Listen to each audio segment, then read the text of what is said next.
council for work session for Tuesday, April 10, 2018 is now called to order. Mr. Makula, did you want to give us a quick update before we get started here? Yeah, just one item. This morning we were notified that there was some damage to First Street Pier. We had guys from the DPW go out and look at it. Later on today, the public safety also reviewed it. There's sections of it that have failed and the pier is unsafe to pass. So we've got it coned and ribboned off right now. We've contacted the Corps of Engineers. This particular section is something that they've been monitoring for several years, and I believe tomorrow they're going to have somebody come up on site to look at it. But just so you are aware, when you see the ribbons and the cones down there, that it's just extremely unsafe, and we don't want anybody going past that point. So, is that just from erosion, Jeff, or what do you think caused it? Just from what I've heard, I think there's some substructure erosion to the stone cribs, and then the material underneath has been pulled out by wave action. It looks like waves coming underneath the pier, and that pressure forced some of the concrete to dislodge on the cap of the pier. But it's in pretty rough shape. You talk going out to the lighthouse? No, it's the connector out to that. It's fairly close to shore, quite a bit before you get to the 45. Okay. So just want to make you aware. Thank you. Did you say First Street or did you say Fifth Avenue? First Street. I guess. But it's on down past the beach houses and such. I mean, when you're talking pier, The pier that's right at the end of First Street. okay, So you got Fifth Avenue Pier, that's all encapsulated with sheet piling. You've got the stub pier that's right off the inside of the channel, and then the First Street Pier, or the south revetment, goes straight out west and then has a 45 to protect the harbor, and it's on that straight east-west section. thank you. Jeff, since you're up here, have you submitted an application for the Community Foundation? We have not submitted an application. I've had conversations with the school superintendent, and we're going to see if we can find a way to get a project to fit in there. And then also the Tyler from the DDA and I are setting up a meeting yet this week to also talk about some other ideas. I know the deadline's May 1st. Right. So, Yeah, it just came out last week. okay. Work session items. We have two items. First would be a public comment on work session related items. And the work session is discussion of fiscal year 2018-2019 budget and capital improvement program. Are there any members of the public that wish to speak on work session related items? If you would please come forward, state your name and address, and limit your comment to 5 minutes. Do we have anyone that wants to speak to the budget? If not, we will move on to discussion of the budget. Mr. Taylor, Mr. Bradford? Well, we made the presentation last week. Council's had a week to take a look at the budget, more than a week, and we can give another overview, or do you have specific areas that you want to talk about? I have something I'd like to say real quick, just before we get started. That when I read the budget, and I appreciate all the work, but I have a tendency to listen to what Mr. Bradford says when he talks about this unsustainability or looking into the future. And I'd like to know, I don't see anywhere in here where we're taking anything in the future in account, and maybe I don't see it. But what area, staff does the budget, so what areas do we need to look at now and in the future to sustain a budget? When I look at on the computer, I look up what a good budget is. A good budget is it takes care of current, but it's also sustainable into the future. This, what I'm reading here, does not do that. Right, and as we've said before, we can either look for new revenue streams to help us there, or we realign our priorities to Okay. make it fit our available revenues. Okay, so you make the statement, or the statement's made in the budget that it's not sustainable in the future. What part of it's not sustainable? Well, What are we as a- looking at?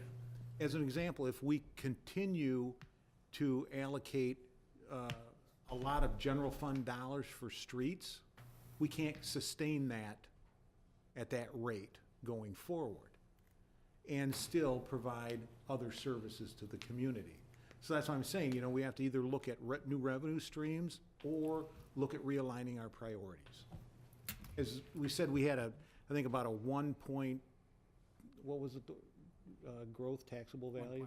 1.1, and we only realized about 0.41 or 0.43 into the general fund because the majority of the growth was in the DDA or other TIFs or brownfields.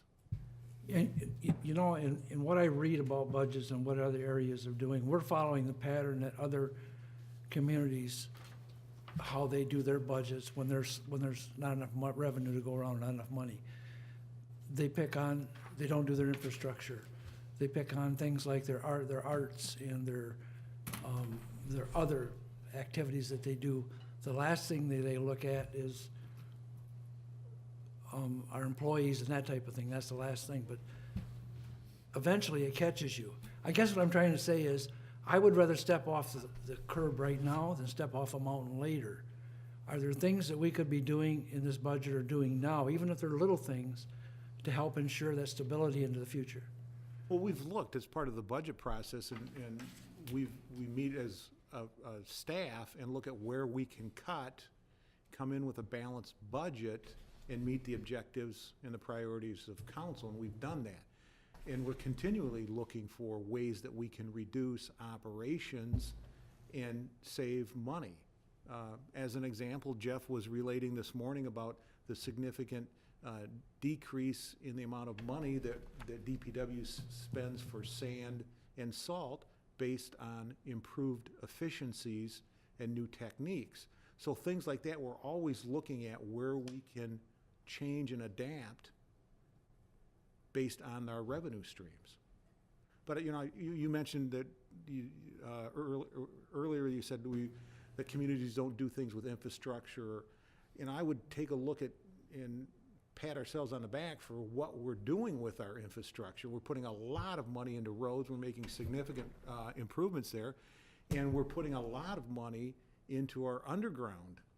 I should rephrase that by saying that's the pattern that other people's are doing. I don't say that we do that, and I don't Right. want to get to the point that we're doing that. Right. And I don't want to get to the point that we have to lay people off. And when I see a statement that says this is unsustainable into the future, I begin to get concerned.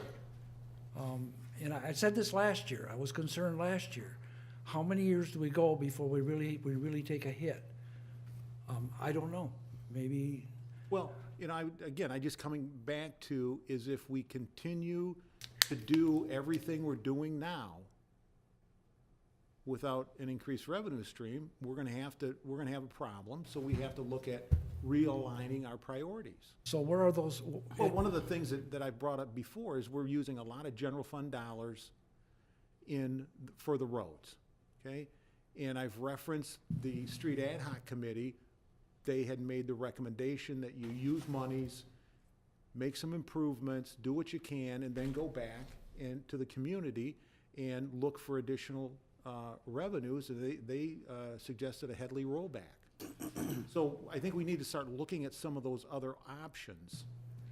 We are getting increased monies from the roads, or for the roads from the state. That's going to continue, that's projected to continue to increase, but we can't sustain all the programs we're doing with what we have with our revenues. So the reason we can't sustain them with the revenue is because of rising costs to Well, provide those services? Well, there's rising costs, and there's the priorities set by council. You know, if we continue to spend at this rate of general fund dollars on the streets, we can't sustain that. So that's what I'm saying. We have to look at what are our priorities, and do we need to realign the priorities? Councilmember Zelinski, if I could make a couple of comments. Sure. I think you started off with saying you didn't see in the budget where we're looking ahead. Every budget in here has projected columns. You can see, this is the summary of the general fund, but you can see the last three columns. Those are on every department, every budget that shows a 3-year projection of revenues and expenditures. So that's something that we do that's not required by statute. We used to do that as a separate standalone document. It didn't make any sense to do that, so we tried to incorporate those projections in with the budget. The thing you have to keep in mind when you're looking at these is the further out you get, the more uncertain they become. I have to make hundreds of assumptions as to what things are going to look like moving forward. And in the case of the general fund, I don't assume headcount reductions. I don't assume that we're changing our service level mix, and I assume some inflation factors that may or may not materialize, and I make some assumptions about our revenue growth that may or may not materialize. So this just kind of gives you an idea of where we're going, everything else being the same and with the assumptions. But what we've done year over year over year since I've been here is you always make adjustments moving forward. So if, for instance, there's a new revenue source that comes in, then you're able to maybe do some things that you didn't think you could. Or if your tax base goes down, which it has, then you got to try to find other revenue sources. So I think it's important to keep in mind that projections are good and they're a guidepost to what to look at, but you always do make adjustments in the next year's budget and the next year's budget to try to address that. To talk about areas where I think we have difficulty, but where that may change. We've talked a lot about general fund revenues. And two of those things are largely out of our control. One is the state revenue sharing and how much they're going to provide to the city. And the other thing is we really don't have a lot of direct control over the growth of our tax base. We can encourage new development. We can limit the number of tax abatements and tax captures that we give out and hope that the new development still comes so that we actually gain the benefits of those taxes. But it's fairly limited. We can do things like having ALS transport service, which generates about $300,000 a year and more than offsets its costs. We can do things like looking at making sure the general fund is fully reimbursed for the services that it provides to the streets and to the refuse and to the water and sewer, and we've done that by and large, so we're getting our revenue there. So you've got to look at all the different pieces and assemble them and see what you can fund. I think we've taken some steps or several steps in the last several years to increase our sustainability. For example, the refuse fund. We had a planned drawdown of that fund balance, and we knew that couldn't go on forever. And so the last few years we've adjusted rates in order to stabilize that. And if you look at that budget pages in here, the projections show that it is going to be stabilized. So we've taken some steps there.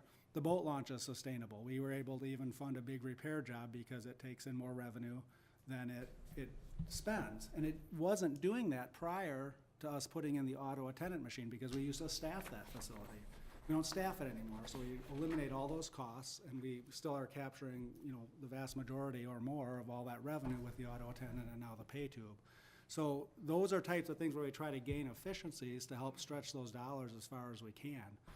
I don't think this budget is worrisome. I mean, I think there's things in here that we need to look at, but I think we're constantly looking to parse and reduce costs and try to get creative about generating revenue, like, for instance, Councilmember Beaton's favorite thing, selling surplus city property. That's been very successful so far. So there's things like that. Now, some of that are one-time revenues, absolutely. But a lot of this is going to depend on what the state, at least for the general fund, what the state's going to do in the future. In terms of our water and sewer fund, this council and councils before it have been very diligent at routinely raising rates, which is absolutely the proper thing to do for a water and sewer utility because that has to stand on its own 2 feet.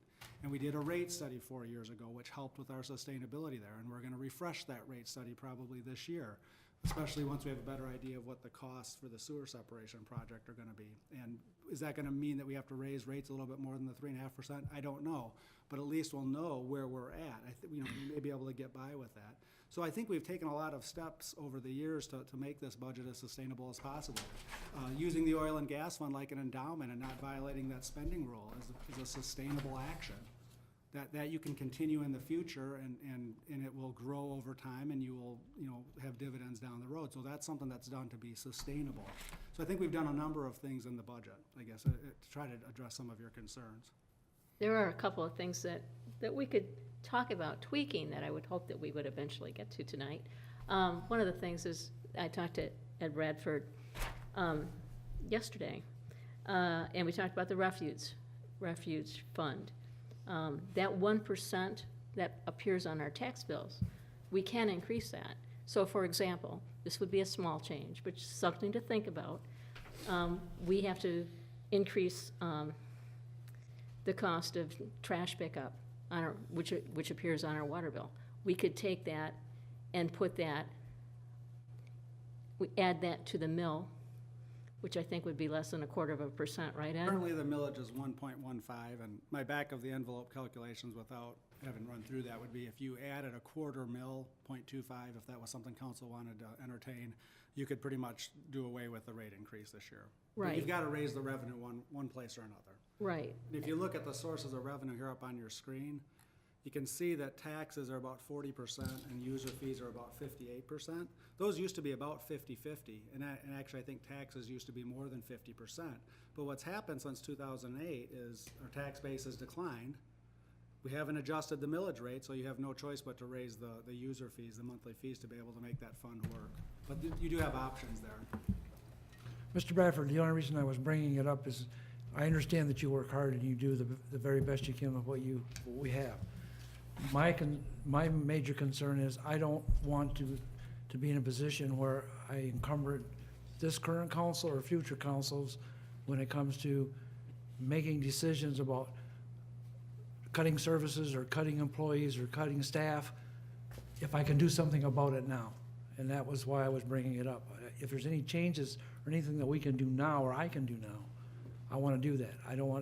I like everything to stay the same. I don't like changes. Well, let's talk about that a little bit, and Thad, please jump in at any time. So, take, for example, health insurance. Employees have been shouldering a larger and larger percentage of that as we've gone forward because the health insurance increases have been high over time. This year, we assembled a group of employees from the different union groups and management, and we sent out a request for qualifications for a new health insurance broker, and we had 4 finalists, and that group interviewed them and selected a different health insurance broker. And we worked with that broker, and they came back with some options, and because of their relationships with both Blue Cross, Blue Shield, and Priority Health, they were able to bring back a plan that, at the end of the day, just on the health insurance part, is gonna save almost 10% of the total premium cost. Now, not all of that goes to the city, about half of it does, the other half goes back to the employees based on this cost-sharing formula that we've had in place. So right there are some savings, and we have some of those built into the budget already, because we knew we were gonna get a reduction from Blue Cross, but we've had more savings since we are probably gonna go with Priority Health. So that's just one example of things that staff does behind the scenes when they're preparing the budget to try to pare costs down and do things. We're in the process of negotiating 3 union contracts, and I can't talk about the specifics on that, but we're always looking for ways to, try to make sure that we're treating our current employees fairly, but also looking to control costs to the extent that we can, and try to find win-wins with the workforce. But at the end of the day, if you want significant savings out of this budget, in my opinion, you have to adjust your service levels or your priorities, because this budget, it doesn't have fat in it. This budget is very lean from an operational standpoint. And in order to get significant, meaningful savings, if you wanted to fund large priorities, like more money for streets or something else, other capital outlays, whatever that may be, you're gonna have to find a way to adjust the service levels to accommodate that. If you don't adjust the service levels and you wanna find a lot of money, and I'm talking about the general fund budget here, you wanna find money in the general fund budget, it's probably gonna be headcount, because that's what the city does. We employ people to provide services. And that's not unique to Manistee. there are some other areas that we've been talking about that we haven't addressed. And I don't know whether it's gonna come up this year or next year, but we do need to talk about the DDA. Should that cease to exist, that's $51,000 back into our budget. Before we start jumping all over the place in the budget, I think it'd be prudent to really start at the beginning, go section by section, so we're systematically looking at everything in the budget and coming up with what resources we can along the way. And then hopefully we won't forget to come back to a budget because we jumped 6 sections forward. Okay, you can change to that format. Okay, let's, go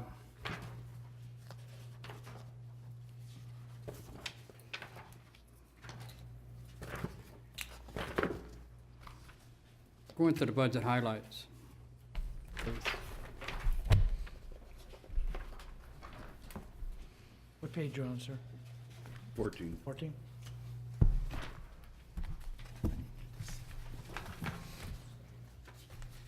One of the notes that I have when we get to water and sewer utility is, I understand the need for capital outlay, and what we have in front of us, we've just done one bond, and there's apt to be additional bonds as we get into the combined sewer overflow. And oftentimes, when I go through and look at this budget, when I go back and look at last year's budget, and when I look at budgets prior to that, I see we're always using different reference points.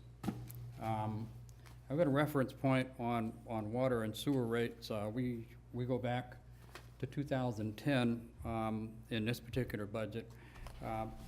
Back in 2001, when we go back to revenue sharing issues and how much we've missed in revenue sharing since 2001, our water rates for a typical user were $37 a month. The water rates this year for a typical user are going to be $84 a month. Yeah, we're talking about an 18-year period of time, but we're talking about steady increases. Up until the time of the Burton and Associate water study that we did 4 years ago, or 5 years ago, we had an ordinance that dictated a cost of living or a % raise in water rates every year.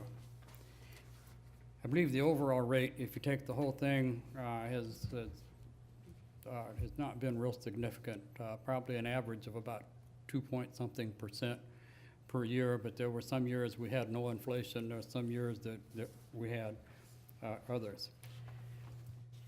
But with our water rates, we pay a millage. No, that's the refuse. We're only paying through user fees for the water rates. To me, the city and city government is here to provide essential services to the citizens in the community. Some of these utility rates, I'm kind of interested in where we're at. We were supposed to be accumulating some resources for system depreciation. Do we have anything accumulated?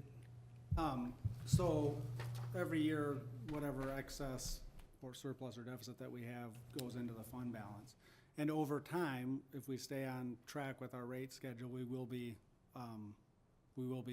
having some more resources.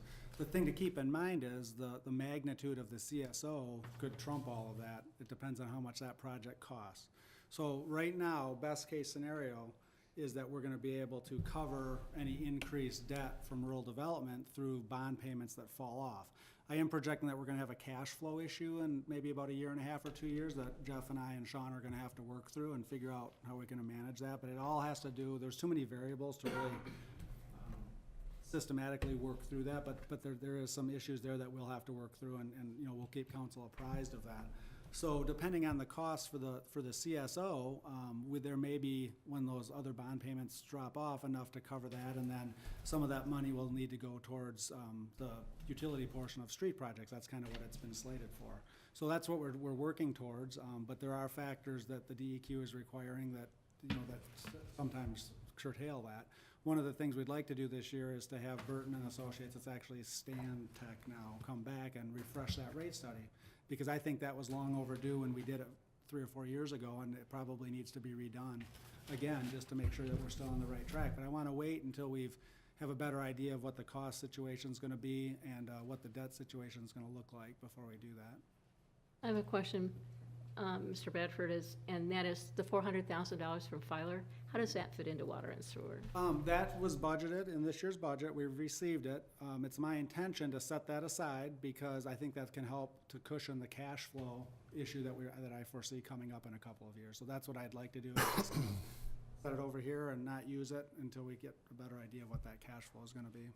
Okay. I'd like to point out 2 things. Ed mentioned it, but some of that depreciation that we're trying to fund, is going right back into capital improvement projects. So the project that we're gonna be doing this summer of lining, how much is that? $400,000 of pipelines. That helps us with our wet weather corrective action program. That helps with the CSO issue, but it also replenishes those pipes and gives them another 60 plus years of life. So it's reinvestment back into that. The next bond that we do, there'll be 2 more bond issues for the wet weather program. The first one will be substantially more, up to substantially more of that pipelining. So that's capital reinvestment, and so that's part of that. The rate study is funding those projects. The other thing is we are about a year away from our street projects merging with the capital improvement projects for water and sewer. So we've got Jackson, Van Buren, Jefferson Street, the water main loop there. So we're going to be able to fund the capital improvements of those pipelines in addition to rebuilding the roads over the top of them. Quincy Street will be the same type of thing. So as those additional revenues are coming in, they're being reinvested back into the system. Yeah, and just to even be more succinct than that, that's what the term funding your depreciation means. It means that you're, to the extent that depreciation is a viable measure of the deterioration of the system, and it's an accounting measure and it's one measure, if you invest back into your water and sewer assets at roughly that same rate, then that's kind of a sustainable model. I can tell you, practically no place does that because most of those assets in the ground, they depreciate over a shorter time period than what their actual useful life is. So nobody's going to dig up sewer pipes and replace them after 30 years because they're fully depreciated if they're still functioning. But trying to get to that point is a good thing, and will definitely guarantee that we have high quality water and sewer infrastructure. You know, we've got a finance department that you run, where we've got a city engineer, we've got public works. We paid $40-some thousand, I believe, for the Burton and Associate rate study to begin with. I'm just finding it difficult that we're going to have to spend more money for a consultant to help us predict the future. Do we not have enough expertise on staff to handle that? We can certainly do it internally. They left us with a model that can be updated, and we have our own models that we can update. But I always think, given the magnitude of projects that we're doing, that it might be useful to bring them back. We had always anticipated not revisiting and doing a full-blown rate study, but allowing them to come in and assist in updating and populating the model, the financial model, to make sure that it's still on the right track. But if that's something that council doesn't want to fund, then we'll just continue like we have and do it internally. We did that for years. The biggest benefit of the rate study was a couple things. One was to actually reset the rates in accordance with the generally accepted principles for rate making. One was to get a little bit more of that onto the ready-to-serve charge. Those basic tenets haven't changed. What changes is how much revenue do we need to raise to address our needs for capital investment. And we do that every year, and we look at that all the time. So we don't have to bring them back in, but we've always anticipated that we would bring them back in at some point. As strapped as we are for dollars, I hate to spend anything we don't have to spend, especially for someone to tell us what we need to do, or as I sometimes hear it, for someone to take the heat off us because it was their suggestion and not ours. I don't mind owning responsibility for making a decision on behalf of the city, along with city council. So I look at sometimes these studies kind of deflect that responsibility. It's not, well, you know what, we've looked at it and here's what we've determined to be the best course, as opposed to, our consultant has told us this is what to do. And I'm not faulting either system. I'm just saying that my own take on it. So One comment I'd like to make on the water and sewer rates, you talked about resetting the starting point. I chopped off years off of this chart you're seeing right now, simply so it was bigger and easier to read. I mean, we still have the data. We don't lose the data. The one thing to keep in mind is, yes, our rates have gone up. We've funded a whole lot of mandatory investment in that time frame. And the rate study showed that at the time it was done, our rate increases were a couple percentage points on an annual basis behind what the CPI water and sewerage rate system was. So even though we've had rate increases, other people and across the country have been raising rates at a faster rate I understand that. Just something, a point of reference. I understand that, but I also understand that people with fixed incomes, and I was talking with one today that has $804 a month in Social Security, that over a period of time sees their rate go from less than $40 to over $80 per month, feels an impact on that. The people at the lower end of the economic spectrum are the one that feel the impact the most, not the ones that are fairly stable in their finances. So I just Well, you wanted to bring that up. Yeah, and I understand that and appreciate it, but, you know, as a city, we have to make sure that our system serves the entire community at the highest possible level to ensure quality. And that's gonna take continual investment, and I think there's plenty of evidence of disinvestment leads to bad results. So we wanna make sure, that's one of the, you know, one of the things I think that the city residents really want is that when you turn on the water, you get good, clean water. If you flush the toilet, it goes away. And those are some of the things that they want out of us, and we gotta make sure we got the right system that can provide that to them. Don't have anything else on water rate? Mr. Bradford, when it comes to the Burton study, do you feel comfortable doing that, or do you feel it's something that, You know, a lot of that, Councilmember Zelinski, is gonna depend on where these costs come back in for the big infrastructure project, right? I think if for a relatively low amount of money, we should, the water and sewer utility should pay to have them come back in and just do a spot check, you know, one more touch point to make sure that we're on track for this moving forward. And then at that point, you know, you can bring them back every 5 years or not bring them back, but periodically, it's good to have experts kind of double check and look at that. So, again, I don't want to belabor this point. We can do the financial projections, that's not a problem. It's always nice to have somebody else kind of looking at that and making sure that everybody's on the same page as to how we're going to move it forward. And that would certainly help us with our USDA rural development loan application, because they're gonna make sure and require that we have adequate rates to support the repayment of that loan and continue to invest in our system. So it's, you know, incumbent on us to have as good of information as we can on what our needs are going to be. And the Stantec, which is a successor firm to Burton and Associates, Spicer Group is engaging them right now to assist with a very small piece of the SAW grant that requires that type of work. So they're gonna be back up to speed to a large degree on kind of what we are setting the table if we wanted to use them. Available if we need it. Street budget.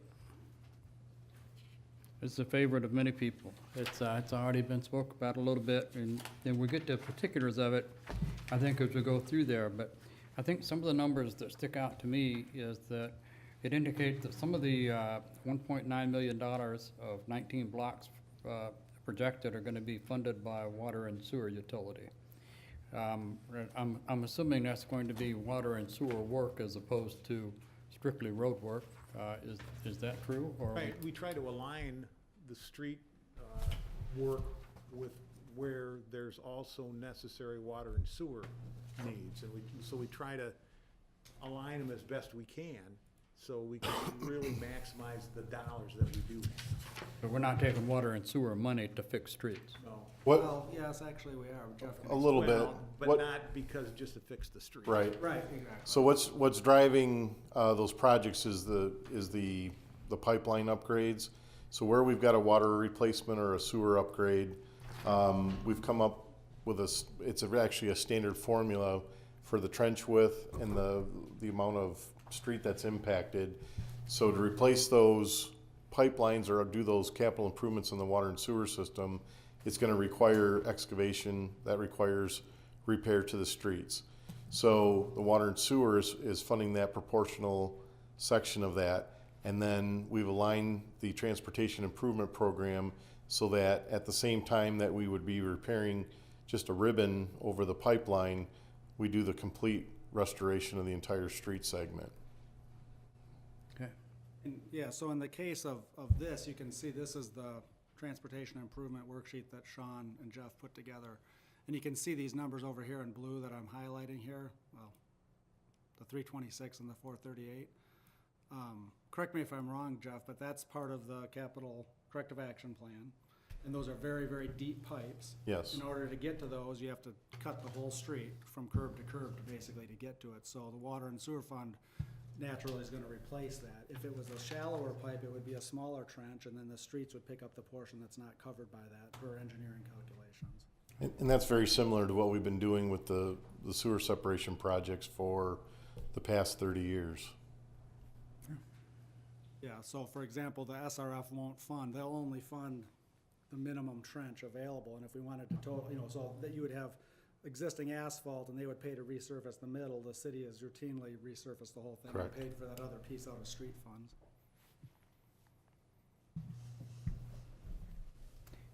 You go on to say that supplemental funding for local streets in the amount of $80,000 from the general fund, $44,000 from the capital improvement fund, which was $113,000 last year, by the way, and $100,000 for major streets, which was $50,000 last year. And I believe you see the transfer in and out from major streets.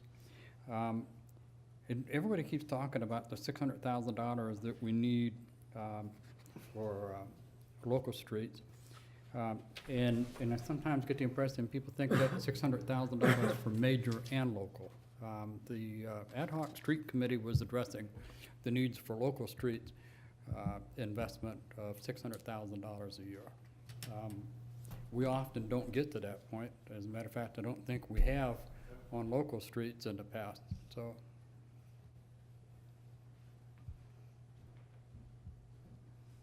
If I recall, what we looked at was the overall street network, and it was over 600,000 that we had determined based on the current deterioration curves, how much investment it would take to keep the overall street network at the same health level. And what we had recommended that was to make any substantial improvement, we would need to spend upwards of $1 million per year to see that trend go up. I don't think that was directed specifically at just local streets.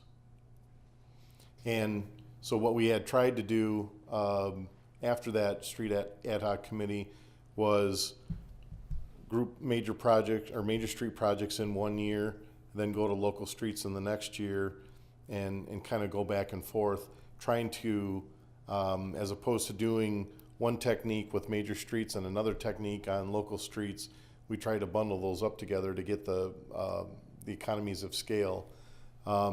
Last year, this year, and then the upcoming years, what we've been trying to do is group those projects the best we can, and any time that we've got the ability to add local streets in a particular budget year, we've included those in the transportation improvement plan.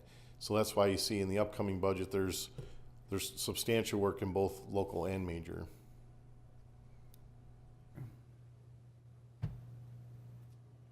We had a couple of members that were on the ad hoc committee, so agreed. I think I agree with what Jeff has said. I think for this year, the fact that we're gonna be able to put $1,007,000 into streets makes me feel pretty good, because we haven't been able to put anything near 600,000 into them. Now, and I understand too that you can't always say, okay, well, this year and this year and this year we're gonna spend 600,000, 600,000, 600,000, because some projects that you need to do, you have to save up for. So as you're not always gonna get an even 600,000, some years it's gonna be lighter, some years are gonna be more. So when I look across the chart here, from 2019 to 2022, the average being $560,900, we're not missing the mark by that much, even though, we're not seeing 600,000 in all of these columns. But the 600,000 was the combination of local and major. And so when you look at that average, the average is actually at 1.1 which is substantially above what that minimum was to maintain the overall street network. From what I remember from being on the street ad hoc committee, we only talked about local streets as being 600,000 a year. You remember that? You did the number. That I specifically Yeah, do we can pull it remember, up. unfortunately. I So- think the takeaway is, we're doing about the maximum we can do with streets right now. I think we've come a long ways. I think you can see that in the objective. If we want to do more, we've either got to find more revenue, or we need to drastically adjust service levels and reprioritize those funds towards streets. But I don't think, in my opinion, it's realistic to squeeze out bits and pieces here and there and make any meaningful difference on the streets. If we really want to make a meaningful difference, we need to find more revenue. I think the Headley override was potentially mentioned. We have about 2.24, so 2.25 mils in theory that we could, if the voters wanted to, approve that. That would generate a little over $400,000 a year for streets, if that was what it wanted to be. And that would help a lot. That you could do. Now, it's not going to do a lot of reconstruction, but in the big scheme of things, as a percentage of our current funding availability, that's a pretty big increase. And then you're going to have the state money still continuing to kick in as well. That's an option. I mean, that's one that's, I want to say, an obvious option to get a fair amount of money. Would it pass? I don't know. Is it going to be difficult to package that up? Yeah, there's going to be work needed to do that if that was something that council was interested in. And if not, then we'll have to look at continuing to try to fund this the best we can. Keep in mind, we do have a city hall bond that's going to come off in another 5 or 6 years, and at that point in time, it's going to be close to a $300,000 a year annual payment. At that point, those monies are available for other priorities as well. So there are things, in the future that are going to come off from the general fund that might help with street funding potentially. What all comes out of that street money? It's just not fixing the streets. I mean, is there other things that come out of there? Sure. Let me go to that chart real quick. Yeah, while he's pulling up the chart, all of our maintenance activities, street sweeping, cleaning catch basins, all the maintenance techniques such as crack sealing, snow plowing, and we've been working the last 3 years to really specifically allocate our actual time at the Public Works on how much is going into there so that it's being funded properly. Street signs, sidewalk work, our expenses for the traffic signals on Maple Street at First and River. Anything I missed on there? The bridge operation is part of that, which we benefited, if you remember from last year's budget, benefited tremendously when the state reimburses us now for the operation of that bridge. That used to be the equivalent of paving or rebuilding a whole city block, is what we paid into just to operate that bridge, which is pretty unique to Manistee. This is the chart, and there's another one of these for local streets. But I think the major street one is more informative. We can certainly look at the other one. If you look at the two items here, there's an item for resurfacing, 432,000 or 41%. And then there's an item called local street support of $180,000. That local street support is going to local streets for either A, current projects, or B, paying off a bond for resurfacing over a mile, reconstructing over a mile of local streets as part of the Cedar Street. So that is about 58% of that budget is going towards actual, tangible asphalt. 270,000 is the routine maintenance, which is the plowing and the patching and that sort of thing. So this gives you an idea of what that looks like. We also have the same numbers for local streets. Find that. For local streets, we've got about 47% is going towards resurfacing. And then this $80,000 debt service, that gets really paid for by the major street fund, but that went towards that Cedar Street orphan local streets. So again, that's even a higher percentage if you look at it that way. It's about 62%. And correct me if I'm wrong, but the majority of that resurfacing money actually is a transfer from the major street fund because we've got an accepted asset management plan. The state allows us to do that. So the local street fund gets money from, let me narrow this back down.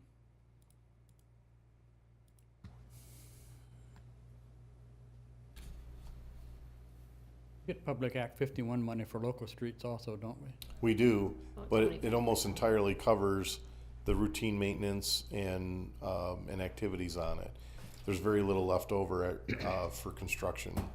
When we're talking $1.9 million of street money, we're not talking $1.9 million of reconstruction and maintenance, are we?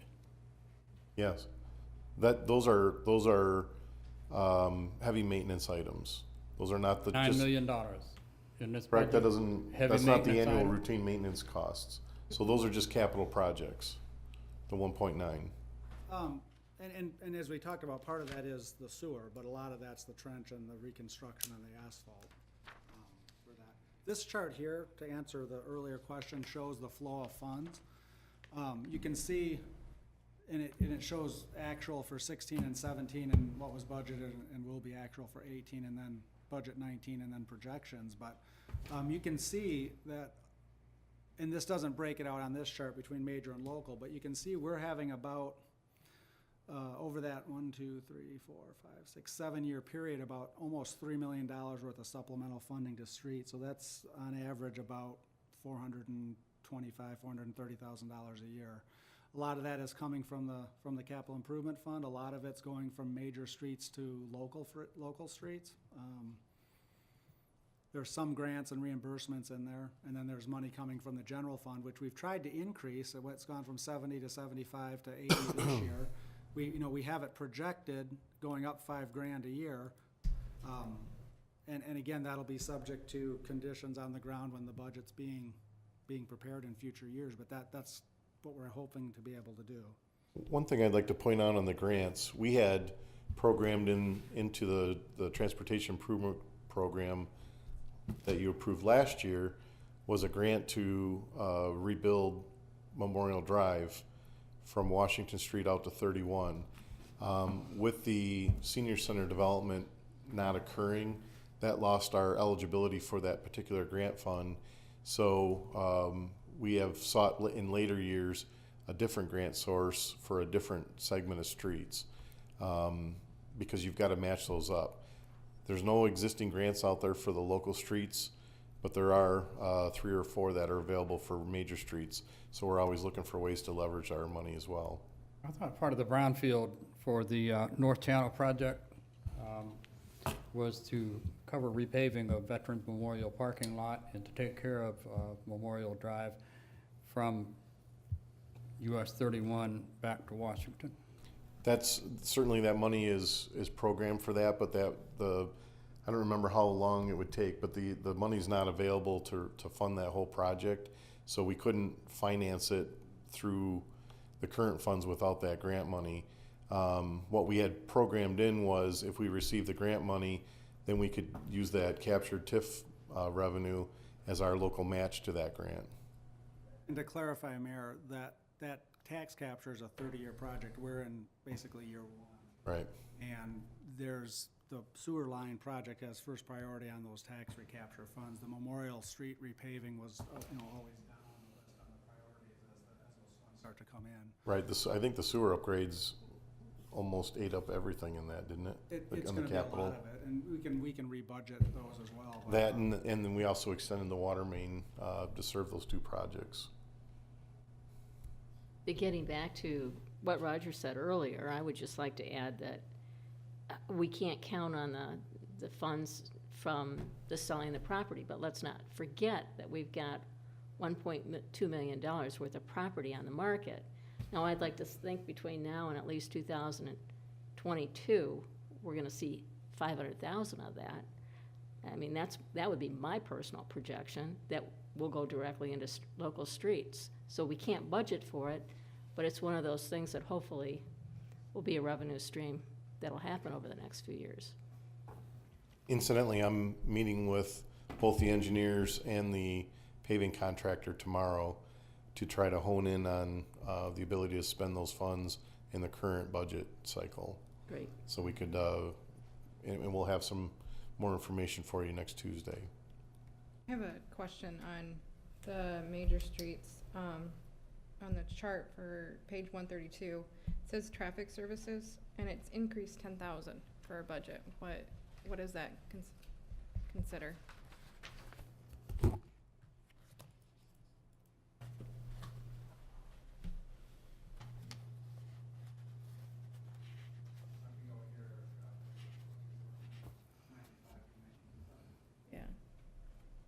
I've got the notes. If you don't remember, I can look it up. Yeah. I don't remember off the top of my head.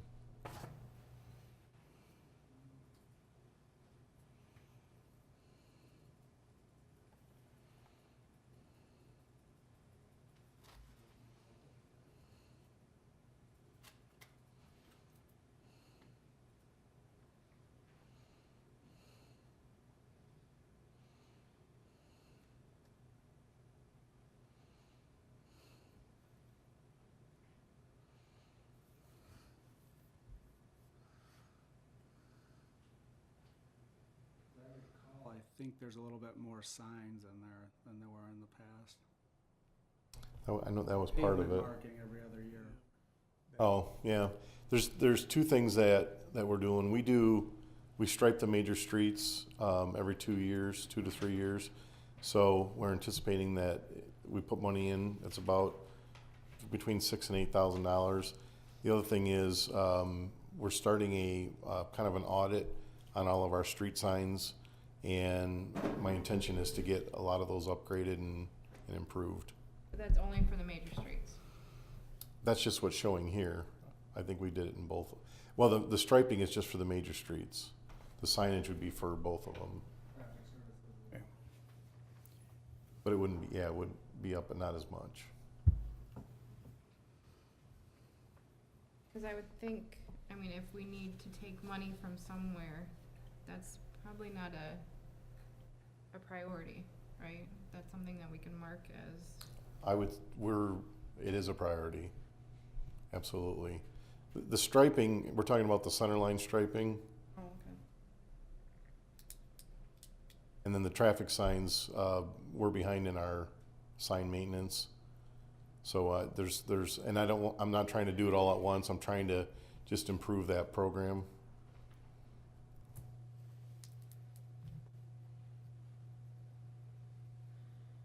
What does all this transfer out go? In the major streets? Yes. Okay, so you've got $180,000 of going out. 80,000 of that is to support, it goes to local streets for the bond that we've talked about. Okay. And And the other 100,000 goes into the street maintenance. goes to it goes to local streets for resurfacing. Now, we have, this is major streets. We're not paying for the bridge operation from the major streets, are we? Yes. What do we show the expense for bridge operation? The bridge is on the major streets. And the state reimburses us for that. For the operations, yes. Good. It doesn't reimburse us for any of the inspections or capital improvements, but for the operation, so the wages and utilities So it if it does. costs us $113,000 to operate, they're gonna give us $113,000 back. Correct. Now, we show that as an expense, but we don't show the revenue. Where does the revenue go? I believe it is. To the general fund to spend somewhere else? No, it goes into to the major streets, indirectly, but directly. So, just a little bit of an accounting thing. We don't budget the personnel costs directly into the major street fund. And the reason we don't do that is we would have to, take that out of the general fund and show it in here, and it would be difficult to budget when you're looking at what the total personnel is. So what we do is we pay those personnel costs out of the general fund where we budget for them, and then we get reimbursed back from the street funds for the cost of those personnel. So the money coming in from the state, I believe, is in here, but I need to double check that, real quick.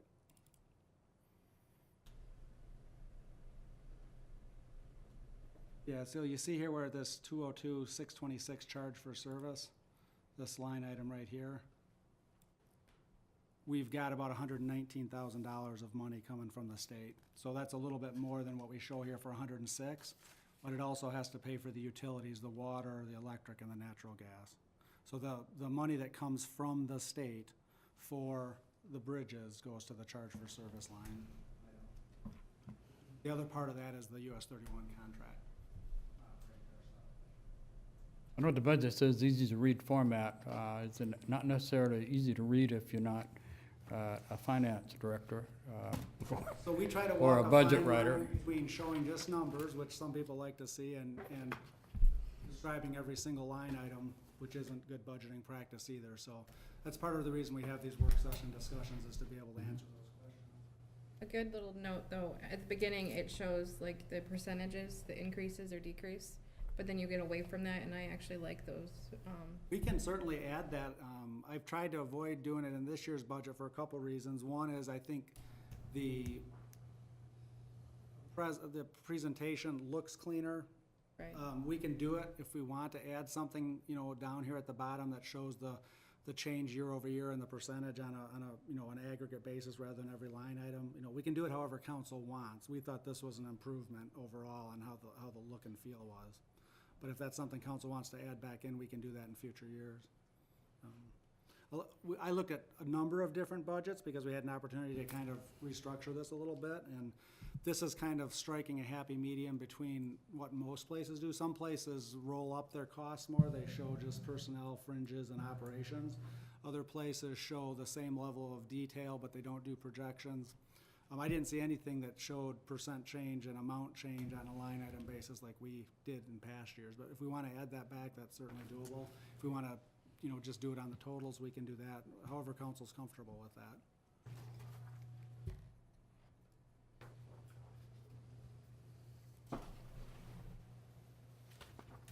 From streets. Capital improvement. No, this is another one that starts showing us that, you know, we're 63% obligated. I find it kind of interesting. 2013-14, it was 85%. 14-15, 85%. 15-16, 85%. 16-17, 85%. It dropped to 75% last year, and now we're down 65 going forward. Mayor Smith, I don't know what page you're on, if you would be so Yeah. kind to tell us. Hmm? Could you tell us what page you're on?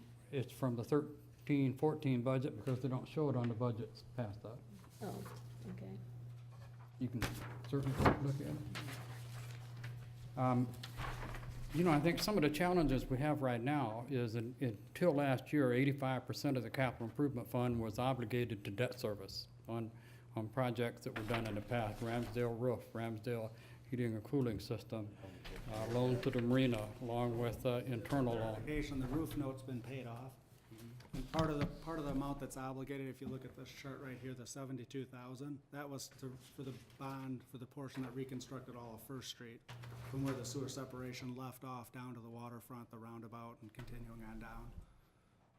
So there is some of this obligated money that was about 72,000 a year that's going to streets. Just for clarification, the roof. So we're obligated well into the future on the capital improvement fund. Absolutely, yep.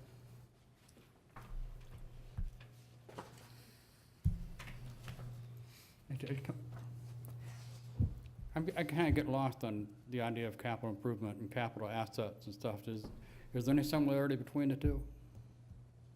Well, I mean, there's lots of different ways to define that. So Okay. we capitalize, in funds that require capitalization, which is the water and sewer fund and the marina fund, and the motor pool and those sorts of things. We capitalize items that typically are over $5,000 in value and have a useful life of greater than a year. When I say we capitalize them, we take the expense that we spend on those types of items during the year and put it up on the balance sheet and depreciate it. So that typically is a fairly universal definition, that it would be expenditures that are more than $5,000 and have a useful life of more than a year. Typically what we look at. It's not always, but it's the general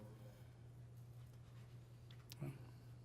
While we're over here, on page 145, it says for capital improvement, capital overlay is the 10,000. Can you clarify? Capital outlay, so. Or outlay, yeah. Right, so I use that as the catch-all for items that I don't have an account already set up for. And if you look back on the previous page, we have $10,000 here for replacing the police officer's duty sidearms.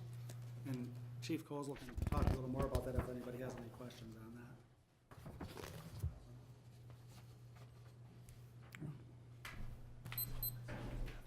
And that's that was explained in the capital improvement plan, I see. I don't have any If you have questions on it, I'd be glad to elaborate, but I think we outlined it a little bit there in your book. Our guns are 20-plus years old, been rebuilt 3 times.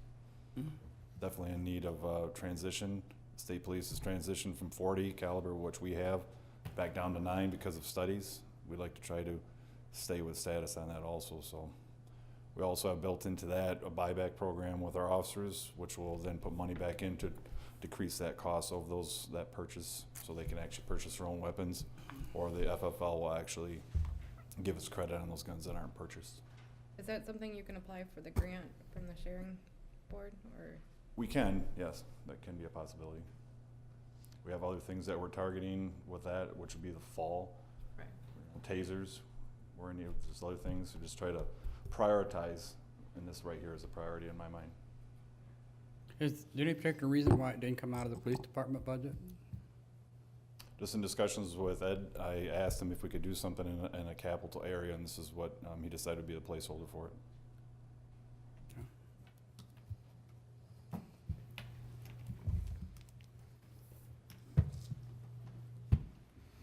Grant management's fairly standard. I believe the only grant we've got out is the brownfield for the North Channel, or is there others that are out there right now?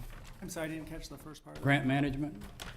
So in our grant management fund, we typically, as a placeholder, show $50,000 for local revenue sharing board grants. It's generally around there if we're just doing public safety grants. And so that's always show budgeted for revenue and expense. Okay. Oil and gas, one of my favorite funds. Last year, we were at about 9.9. This year, we're about $10 million. It doesn't count where we're at right now. Of that, I believe $7.5 million is locked down by public vote. When we get back to the oil and gas and look at the balance sheet, in the last oil and gas meeting, which you were absent from, unfortunately, and several other people, we went with the 4% spending rule. When we did that, I made the remark then that I would bring the issue back up at council.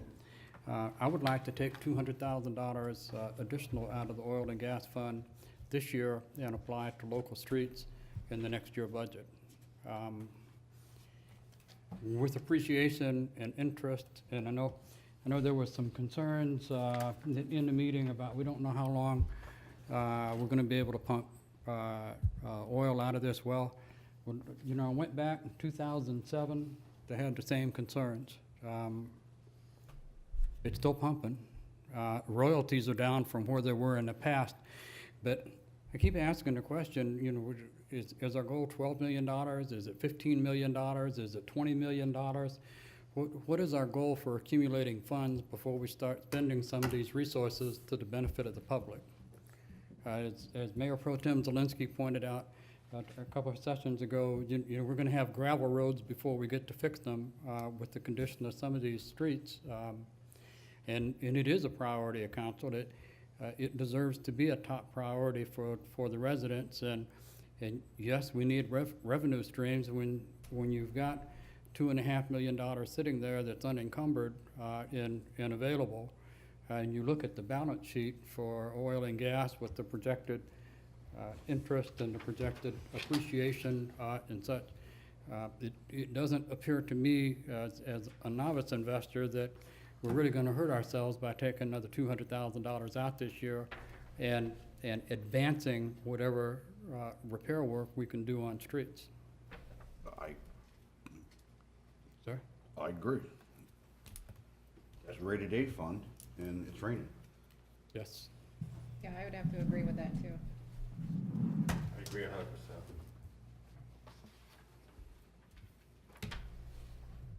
Councilmember I think Pontiac? Yeah. considering what the stock market's been doing just in the last 3 or 4 weeks, I really do want to do it, but I'm nervous now. I'm nervous now. I feel like I need a little bit of advice from an expert. And I'm not an expert. Well, I think we have an oil and gas board meeting scheduled next week. Maybe that's a discussion we can have with that board. They're an advisory group to the council. Council trumps them, so. Well, I understand that, but we'd have the advisor there and answer questions such as Councilman Beaton just posed and get their input. We did have, our last meeting, we did discuss this. Why didn't you, did you make a recommendation? Why didn't you guys make a recommendation? We made a I'm lost on recommendation. Several members were absent. So can't you go back and try again? Yeah. Wouldn't that be the prudent, if the reason was you didn't want to make a recommendation because you had members absent, wouldn't it be good to go back and ask them? Right, and that's what I'm saying, is we can continue the discussion, but I know that, Smith and I were kinda on the same page, and there was two others that were not opposed to it, so. Yeah.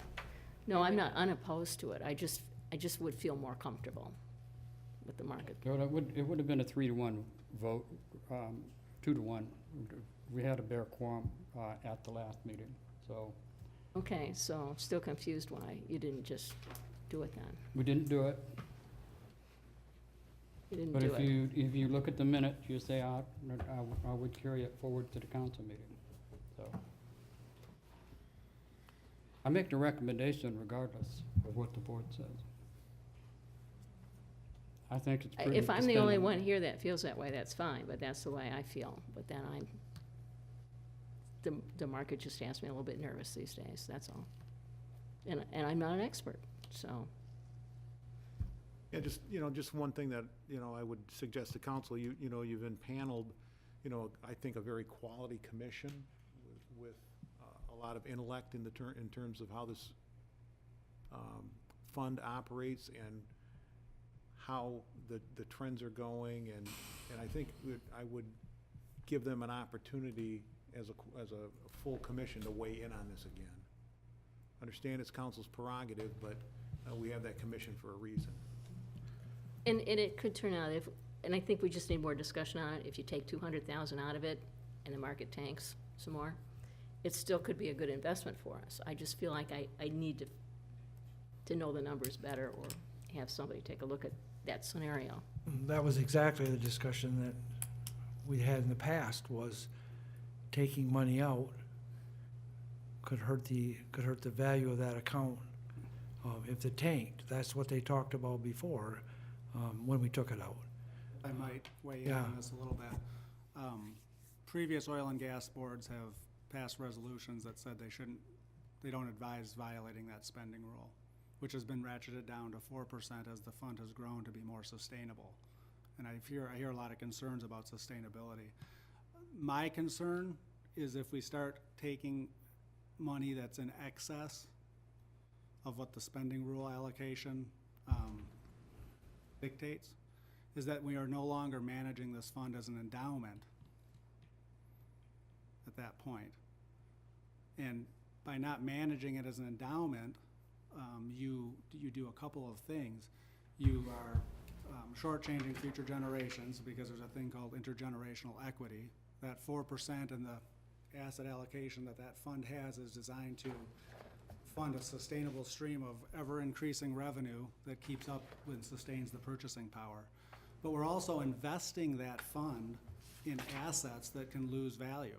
If you look at this chart, which is since 2008, you can see our investment returns. They've been positive every year, and they've been significantly higher than what we were able to achieve in the past because we had to invest those in certificates of deposit and treasury bills and things like that.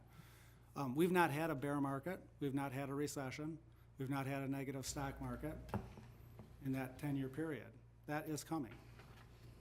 We've done modeling that shows if we continue our 4% spending rule allocation, even in down markets, we're still going to be able to have a fairly sustainable, $300 and some thousand spending thing until the market recovers. If we start to take that money out in excess of that spending rule, it lessens the resiliency of that fund.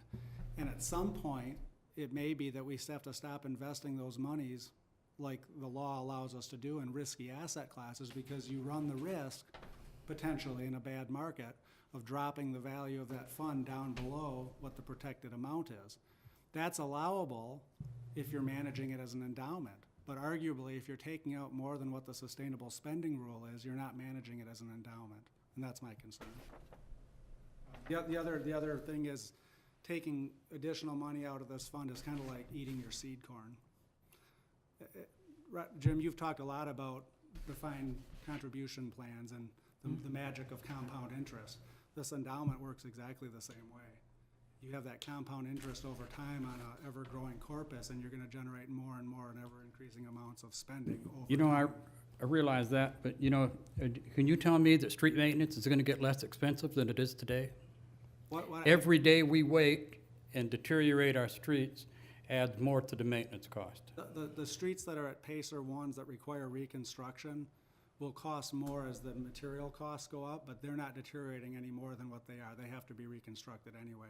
So that curve flattens out as those streets are poor. No, I'm not gonna say here that it's gonna cost less to fix those streets tomorrow than it is today. I'm talking specifically on how this fund has been managed and how it's been set up to be managed. The curve may flatten out, the people driving on them don't flatten out. And I think that's the issue to me. People continue to operate and navigate the potholes on streets that continue to deteriorate. And yeah, once it's got to a certain point, it's not gonna cost any more to reconstruct it than it did 2 years before that. But streets that could be milled and filled, streets that could be salvaged before they get to that point, could be repaired at a more economical cost. You know, one of the things when we look for funds, the people say, Jesus, there's no way you can find funds to fix streets. And I'm offering a solution to put some funds into streets next year that fixes another block or 2 blocks, that does something to improve the road in front of people's homes that pay taxes to have that done. If we want to wait and see, and I know what your recommendation is going to be. I know what other members of the board's recommendations are going to be. We miss an opportunity to do something. And I don't think that we have to do this every year. I just, instead of doing the No. 4%, is to do what's, okay, this is what we want in the fund, and then whatever's left over, just do it, you know, we'll use that. Not to do it every single year, because then, yeah, that's not what we're gonna use, you know. The 3 years purpose of- ago, we took an additional $85,000 out of the oil and gas fund for street maintenance. Didn't hurt anything. It still built up interest and dividends. There's less money in the fund today than there would otherwise have been had that money not been there. Well, yeah. On a compounded basis. I don't want anybody here to misunderstand me, because streets is one of my favorite topics, as you know, all know, and I do want to see more money put toward them if at all possible. I'm just, like I said, it's the last 3 or 4 weeks has kind of thrown me off my game, and I don't mind taking it out of oil and gas at all. I don't mind going along with the 200,000. All I'm asking for is some type of opinion from the financial people, the financial advisors that manage the fund, that's all. Can we? It's not a big request. Before the, board meeting, can we have our consult look into it and see, okay, what's the risks, what are the benefits if we take more out? Well, we can can we- have a conversation with our fund manager Right, in advance of yeah, the meeting. Yeah, that's not a That's- problem. so that we'll have that ready instead of, I think if we waited and requested that, then we would be waiting even more. No, So I if we think could, you can get a hold of Woody and, yep, it's not a problem. but I think that if we keep waiting and waiting and seeing how it goes, when is the end point? Then when are we actually gonna do something? Cut it off. After you're done with the discussion. That'd be good, I think. Okay? I'm just trying to understand what you were saying, Mr. Bradford. The spending rule, the 4% spending rule. If we stick to that portfolio or that investment will continue to grow at the rate of inflation or more? The asset allocation in the portfolio, what historic returns have been and what returns are expected to be in the future generates a certain amount of income on average every year. Obviously, the markets fluctuate. I'm Sure. talking about, this is a forever fund, right? So over long periods of time. And the spending rule is designed to, at a minimum, preserve the purchasing power of that fund and ideally grow it a little bit. So every year, you're getting more money off of that fund. That's what it's designed to do. But at a minimum, to preserve the purchasing power of the fund. Yeah, but by that fund growing, then it's more or less taking care of inflation. Correct. Okay. Thank you.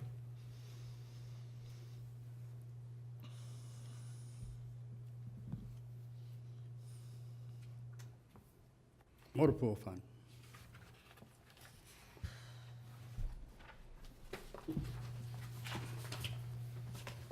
I have a question about the loader. Didn't we just purchase a loader? Yes, last year. What's the need for this one? We have 2 loaders. Both of them are scheduled for replacement. The one that's in the proposed budget was the one that I would have replaced last time. However, 120 is what I'm looking at. we didn't make it quite to the replacement period before we had to put close to $30,000 into it 3 years ago. Because the hydraulic system went out. That loader 2 weeks ago, the turbo blew up on it. It's original. We get to the point where when they get to the age that piece of machine is, the repair bills are not $1,000 bills anymore. They're $5,000, $10,000, $20,000. How old is it? I don't remember. Do you have it in there? And then do we use it on a regular basis? Daily.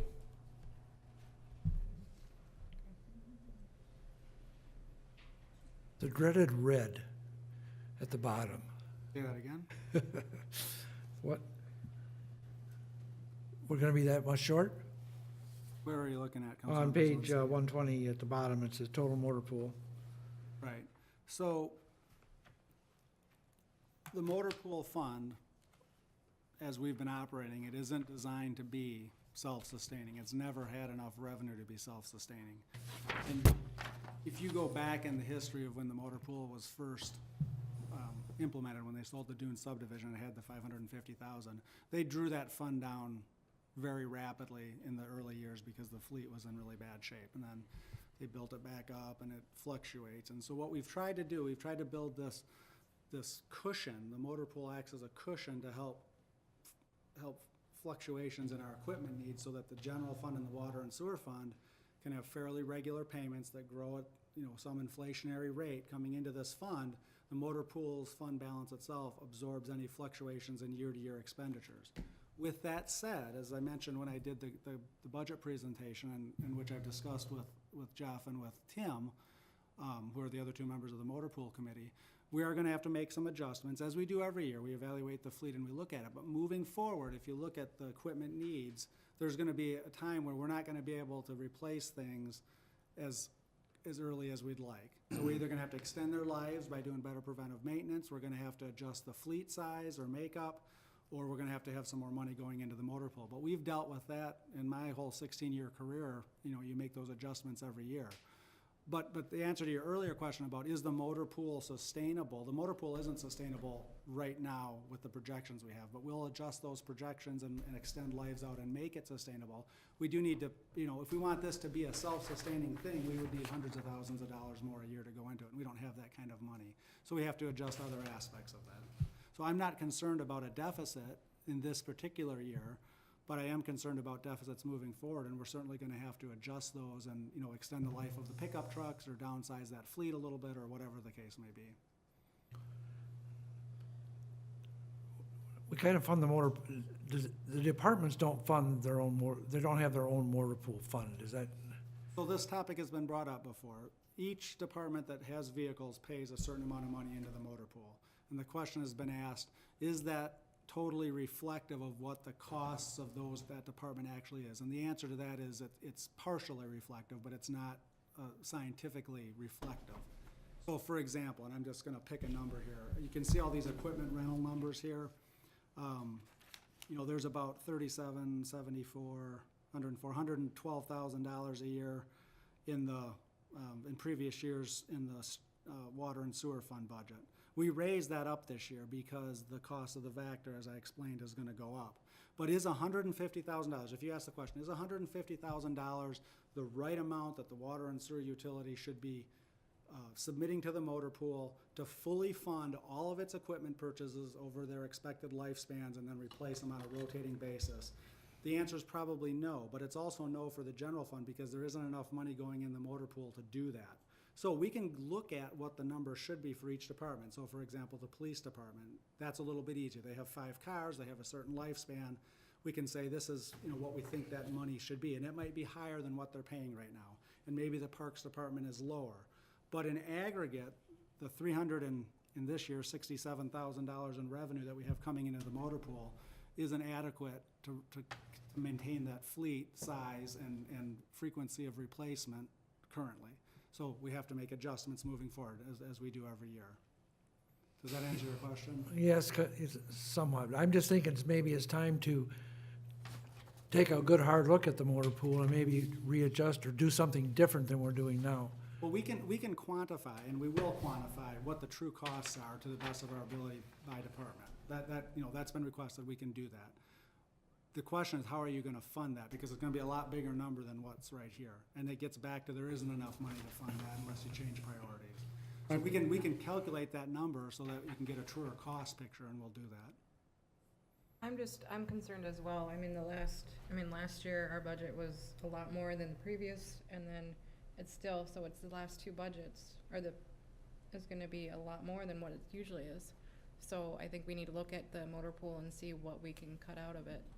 And staff does that on an annual basis. You know, if we can't afford it, we'd have to push something off to another year. Is what people pay And maybe back. bring something in less expensive so we can balance out our funds that are available. So we look at it on a regular basis. And as Ed said, you know, we're gonna have to take a look at, which we do, is can we extend the life of a particular piece of equipment for a couple of more years? We tried to do that, we set up to do that with the police vehicles instead of buying 3 at a time and spreading it out.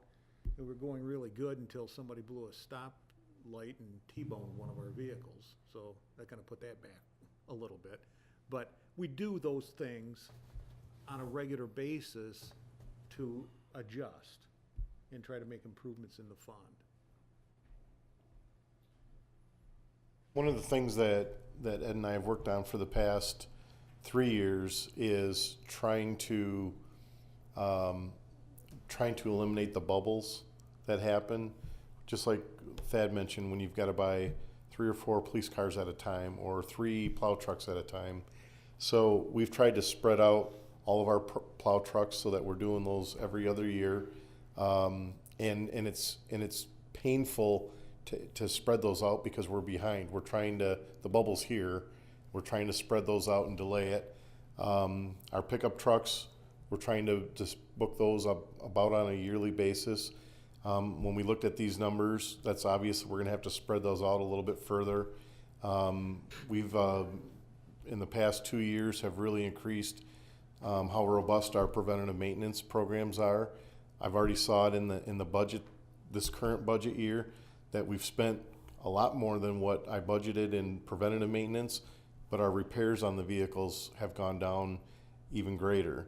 And so, you know, the proposed budget that I've got this year reflects that. It's that same trend of investing more in that equipment so that we're not having to do those big capital purchases. And then as we adjust the lifespans of those vehicles, I think they'll trend out longer. But right now there's a bubble here, and we're trying to spread that out the best we can. I think the motor pool was a bubble. 2004-2005 budget. City operates a motor pool which provides capital funding for significant equipment purchases, like an internal bank. Receives lease payments from operating departments, accruing capital for equipment replacement when necessary. And it goes through, $551,000 Dune subdivision and such as that. I've looked back at this, and I'm not picking on a department here, but I'm just gonna give you some numbers. A department that's budgeted to pay $31,000 this year, the police department. 2001 fiscal year paid $27,000. 2002 paid $33,000. 2003 paid $49,000. And 2004 paid $45,000. So they're paying less now per year than they did in all but 1 year from 2001 through 2004. If I go forward to 2006, 2007, it says administration is changing the way motor pool operates to more of an internal bank. In this approach, the motor pool purchases most equipment outright. We don't purchase most equipment outright anymore. I'm not And it leases where appropriate, and now we finance. Long time ago. It's a major shift in the way things Mr. are done. Smith, we purchase pickup trucks and $60,000 loaders and $40,000 trucks outright. We finance $400,000 Vectors, and we finance $185,000 loaders because we can't afford to pay for those in cash. Well, big ticket To your items in the point- past referred to being leased on a lease purchase program for 5 years with guaranteed buybacks and stuff like that. You know, I understand $400,000 items being an impact to a budget. But, you know, when you're talking about pickup trucks or police cars in standard vehicles that you use day in and day out, the prices on those don't change significantly over a period of time. When 14 years ago, they were paying more than they are today, it just makes me wonder. Yeah, I I think we can go back and look at the total contribution to the motor pool from those budgets. I haven't done that exercise. I have the numbers. I do know that when the recession hit in 2009, in order to balance the budget, in addition to headcount reductions, we reduced the contributions from the general fund and from the water and sewer fund to the motor pool, but we also stretched out purchases. If we hadn't of, the motor pool fund wouldn't be here anymore. There wouldn't be anything left in it. So yes, we have made adjustments over time. If we wanna fund the motor pool more fully and we want the general fund to pay, you know, its fair share, we can do that, but we've got to reduce other expenditures in the general fund, whether that's the $80,000 that's going towards streets, or whether it's cutting appropriations, or whether it's doing whatever. The point is, there's not enough money in the current budget to fund all the priorities that we wanna do, and it's a balancing act, and that's what staff is trying to do. I understand that, but from a budgeting perspective, at the same time, if someone says, what does the fire department cost? What does the police department cost? What does public works cost? If I don't know what the real cost of operating that department is, if we're masking it through the motor pool fund, and they're not paying for their vehicle replacements and maintenance, I don't know what the cost is. Well, and I think Ed, what he commented on earlier, just reinforces the fact that as situation changes, the motor pool and how that operates changes. And, you know, I would hazard a guess that early on, we had a better revenue flow and we had more general fund dollars to invest into the motor pool. Then we didn't, and that's why we're readjusting on a regular basis. And I don't think staff is not trying to mask a cost of an apartment. It's just, this is the way we're able to finance those large equipment purchases.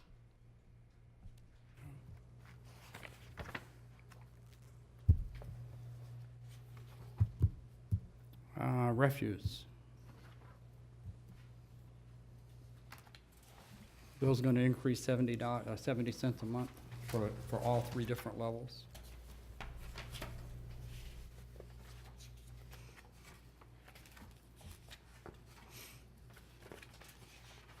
So 1 to 2 bags a week is a 70 cents a month increase, or $8 a year. And then it doubles for 3 to 6 bags a week, and that triples for a tidy tote. That's the way Allied or Republic has structured their costs. So it'd be about a $25 a year increase, Right. or if you had a tidy tote, if you're a residential. Where's Where's the property value in relationship to the millage when it was first reduced. Are we drawing about the same now as we were, or are we still behind? You say when it was first reduced. Well, when we reduced the millage, it was 1.75 or 2, Well, and they just, dropped it to 1.15, and So to clarify, at that time, the refuse fund had been making transfers into the general fund, which probably weren't totally in comport with the statute that allows for the refuse fund, so we eliminated that transfer out. We're not transferring any money that's not reimbursing the general fund for legitimate services provided anymore. And to offset that revenue loss, we raised the millage in the general fund by the same amount. So that 1.15 has been what that millage rate is since then. But I think if you look at this chart here, let me get to the right page.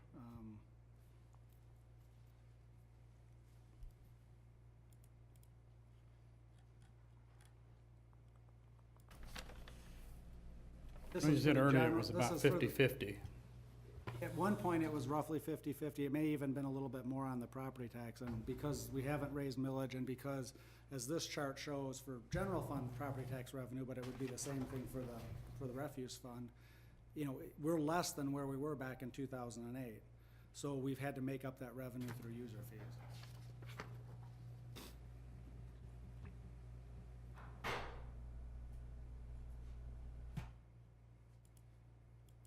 And one thing to keep in mind, this chart right here shows the refuse fund balance. Because we had a sizable surplus, for a number of years, council chose to not really adjust rates or do anything with the millage rate until we worked that down, so that was a benefit to the residences. But at some point, you've got to reverse that trend, and that's what this budget starts to do.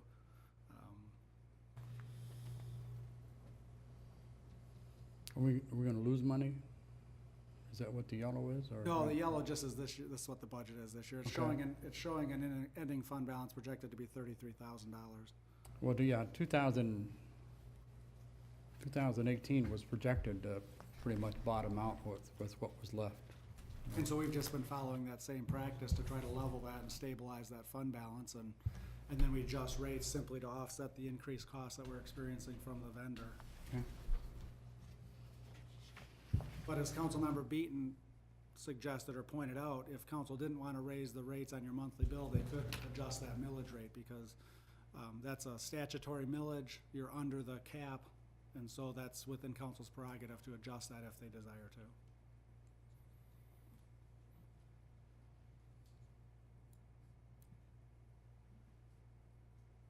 Questions on refuse? No, just clarify, if you adjust the rate, you're gonna pay one way or the other. I just, It's either where gonna be it's, paid on your monthly bill that you get with your water bill, or it's gonna be paid on your property tax bill. Which for some people would be an advantage, obviously, if they itemize. Well, people with more expensive homes help subsidize it more than people with less expensive homes, so it's less of an impact through millage on people that are low income. I think that's a fair statement, yes.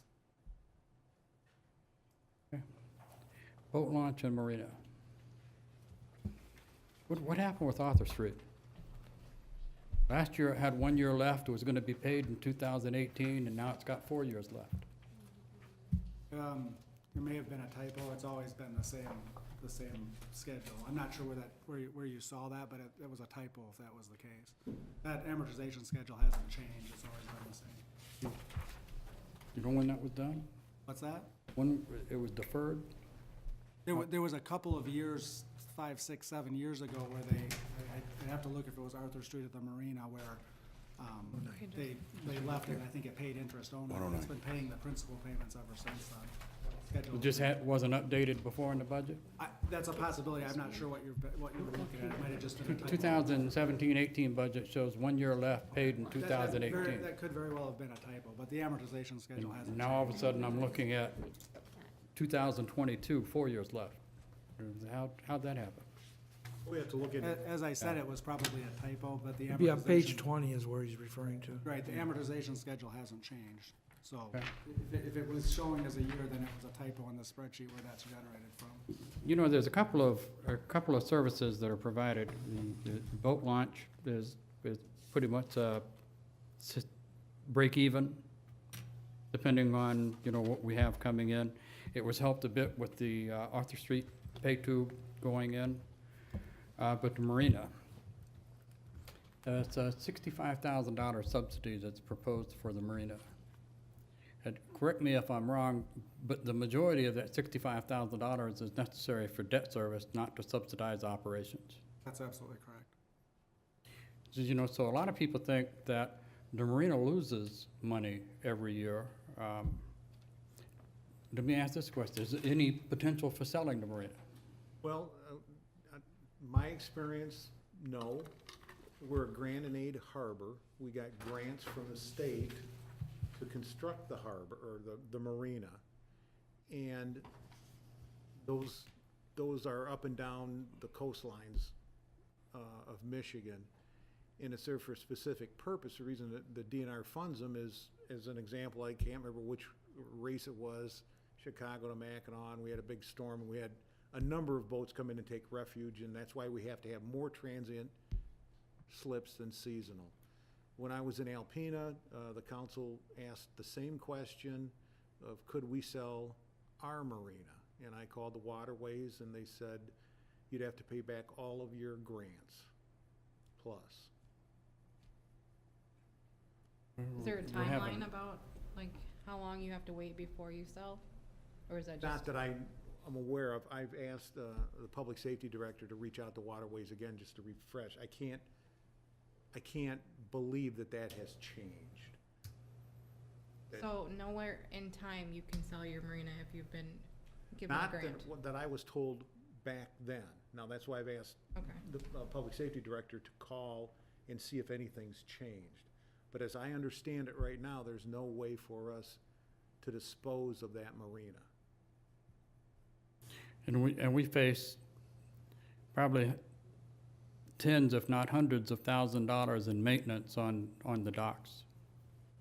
So I think Chief Kozlo can speak to that a little bit. They were, and maybe Jeff, they're trying a pilot project to raise some of the longer docks that are underwater. That's a lot cheaper fix, but Tim Yeah. can speak to that. Jeff and I have been working on a project, Jeff's been a great asset in it, that he's building temporary docks to put over the docks that we have issues, that will be having issues probably projected for this year with our rising water levels. There's one that's been completed. We're hoping to do, I think, 3 or 4 to see how it goes, and if we can, depending upon, time that they have, Jeff has, we'll continue with that. And it'll be a lot less expense. I wanna say total for one dock, instead of a $20,000 turnaround or more, it was probably right around $1,300, I think. $1,000, so, which is, I think, a benefit for what we're trying to project. So we can still get the income, can still keep those docks open. And where are we getting the funds for that? Out of the marina. We still have, with this couple months left in this budget year, we still do have a small amount of money left to be able to pay for that. And how long do you think that will last? I mean, will it be serviceable into the future for a very short term, 1 or 2 You're years? talking the docks themselves? That is unforeseen with the way the water goes up and down. I mean, if we have that keep rising, I think we're gonna have to continue with going over the docks. We have issues with the water freezing and the docks jackknifing. The Coast Guard called, needs some repair done on their docks, so I think we're always gonna be having those things that come up. Again, I see the marina, when I look at the numbers, I factor out the depreciation that they throw in there because of the type of fund it is, as pretty much a break-even operation, except for the 2 loans that are out there that require debt service, and those are our obligations, so, correct me if I'm wrong with that, Mr. Bradford. No, so if you look here, you see the $65,000, which I'll highlight here, transfer in. That's from the Capital Improvement Fund. And the debt service, if you look down here, is about $63,000. Yeah. The marina, with an all-in look at it, which is what they're showing, as you can see, it operates on a very thin net revenue. Some years it's positive, some years it's negative. What we can't do is we can't let this fund go into a deficit. So if there's a deficit at the year end, then you've got to file a deficit elimination plan with the state, and they'll require you to fix that. There's no way to fix that, so we're bringing more money in. So one way or another, if that were to happen, if it was a really cold year, gas prices shot up and we had bad fishing, you know, we would try to pare costs, but at the end of the day, there may need to be a cash infusion to keep that fund from going into deficit, because it's right on the razor's edge right now.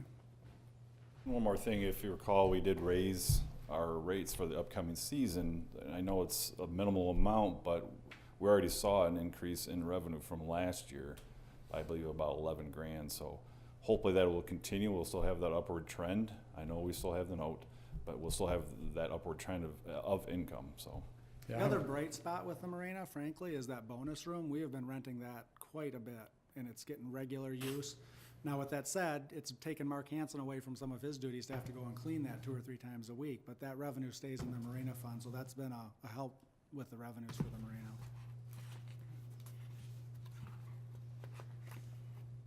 Questions, comments? I have a question. Administrative cost. Is there administrative cost involved in them? In the marina? Yeah, Yes, I'm there trying is. to find it. That's varied very widely over the years. $11,753. Is that just, how do you come up with that figure? It's based on a percentage of their revenues, which is a pretty standard calculation. It covers everything that City Hall and Jeff does for the marina that's not directly reimbursed. It's probably light, because we do a lot for the marina. If they had to outsource all of those services, it'd be more than that. So we've tried to keep that contained, because we know the marina just can't afford.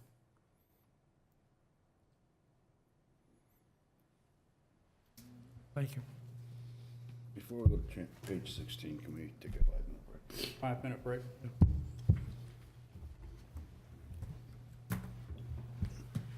Is that after work? $40s? $2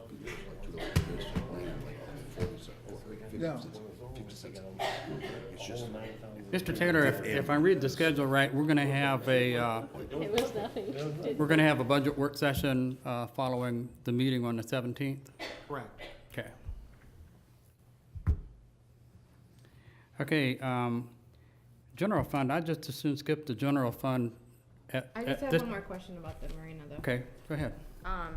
For the repairs and maintenance, why did we, increase the expense so much this year?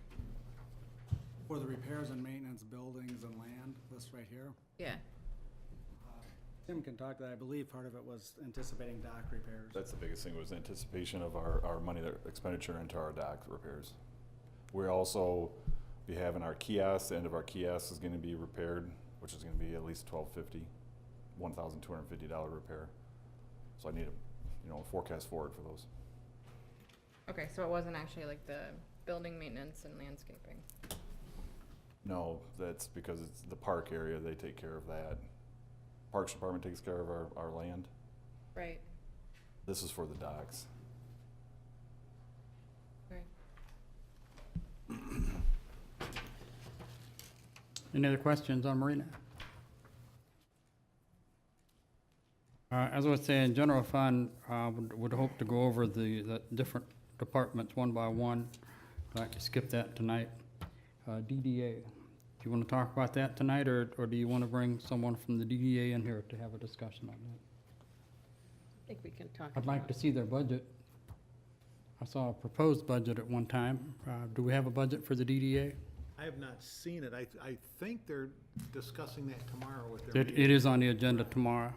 I'd just like to point out to council that the city budget includes an additional $18,000 from the DDA for reimbursement for services, taking that from 22,000 to 40,000. I don't believe the draft DDA budget has that money included, and I made a comment on that in the city. And I can assure you from the draft I saw before, it doesn't either, so. So we have documented how much, Jeff, money in excess services to the DDA? Do you remember? I thought we had a number in that. It's in the paper today. Couple hundred thousand. Couple hundred, 210. I can share that with them tomorrow in the DDA meeting, so. they have it. Okay. We can talk about it at the next work session. And just to be clear, because we're city council, if we want them to pay that 40,000, and we vote that way, then they have to put that in their budget, right? Council has to approve their budget. Council approves the budget. Okay. So,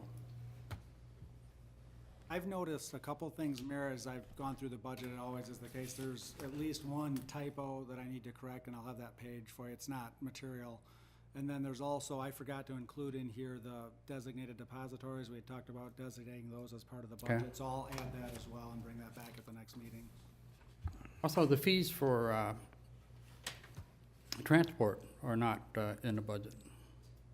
Is there a reason for that? For EMS. Transport, yes. They are in the budget. They're in here? The fees? No, I'm talking about the fees they charge for service. The We Acumen- just recently increased the fees schedule for transport. Right, so. They're not included as part of the fees in the back of the budget. The transport fees have never been included in the fee schedule in the back of the budget, because that's an insurance thing. So what fees are you referring to? Well, it's not necessarily an insurance thing if insurance doesn't cover it. People get billed for it, don't they? The transport fees have never been included in the fee schedule in the back of the budget. Huh. So if you look at the revenue part of this, we did anticipate a small increase based on Acumen's forecast. How do we find out what the net revenue is?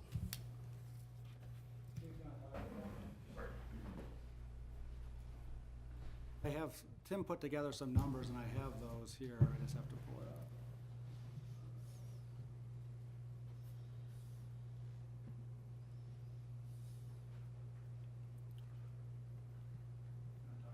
Sure.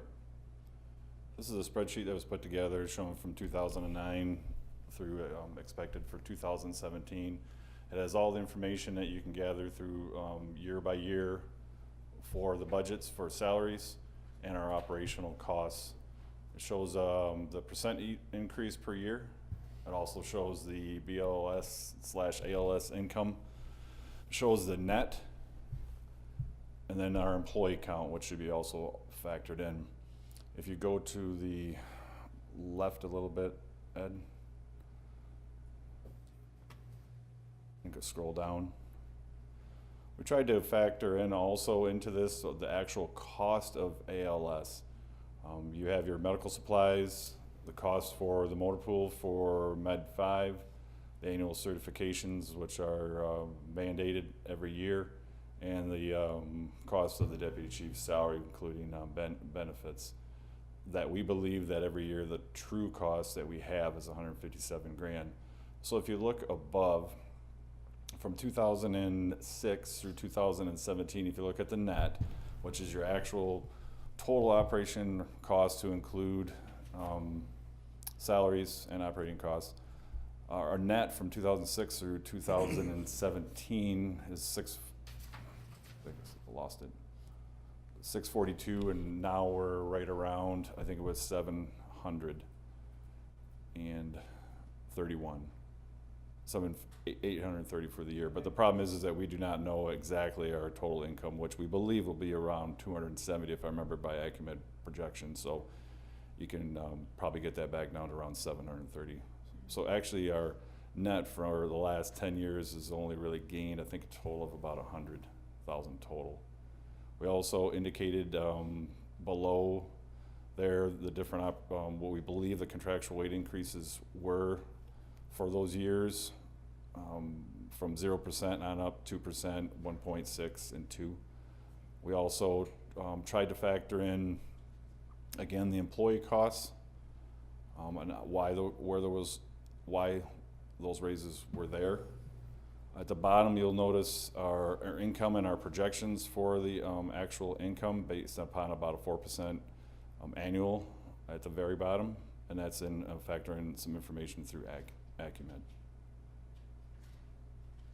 But those figures also include people who are billed and paid? These are actuals. Yeah, Our that- actuals. So. Yeah, Okay. okay.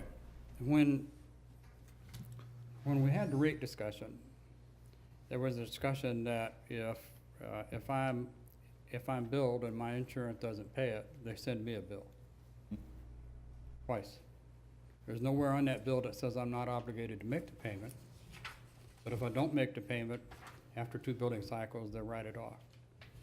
And I think the question that the Mayor Pro Tem and I'm interested in is, how much of that revenue is from people that weren't obligated to pay the bill, that pay taxes for the service to begin with? Is there any way to make that determination? If I hear your question correctly, I believe you're saying that how many taxpayers How many taxpayers? are billed and actually pay And paid? that. I think I only have a total number, and I think it might be mixed in between our non-city residents and our city residents, and I want to say that was around 30 grand. Total? Yes, total. I could probably break that down a little bit more, but that's the number, if I remember correctly, that Deputy Chief Darling told me. I would, We can try to refine that number and have it available for the next discussion. I would like to know that number. Is there any way to get a copy of what you just showing us? Certainly.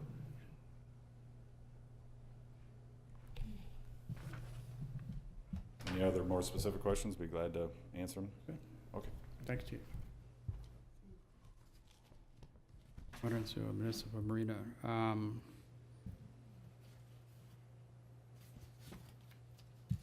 Municipal Marina, we talked about that. Ramsdale Theater.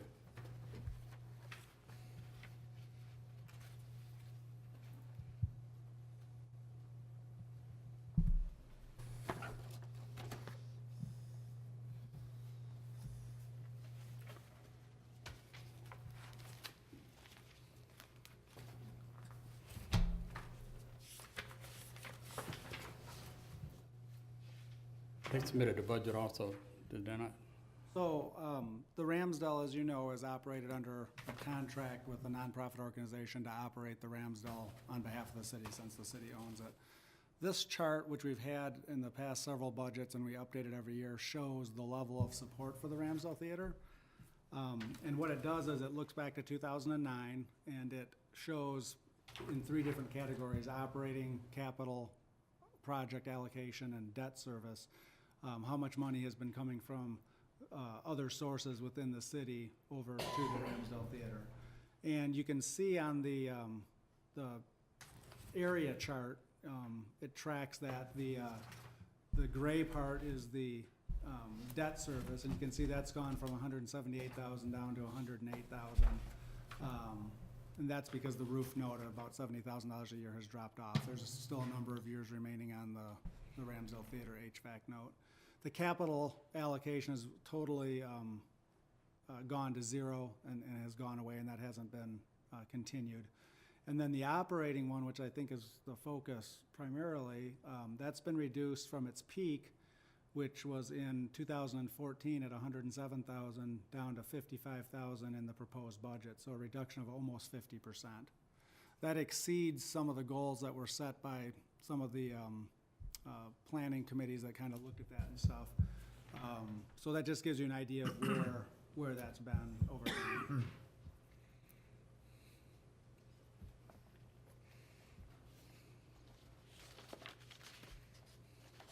Questions, comment?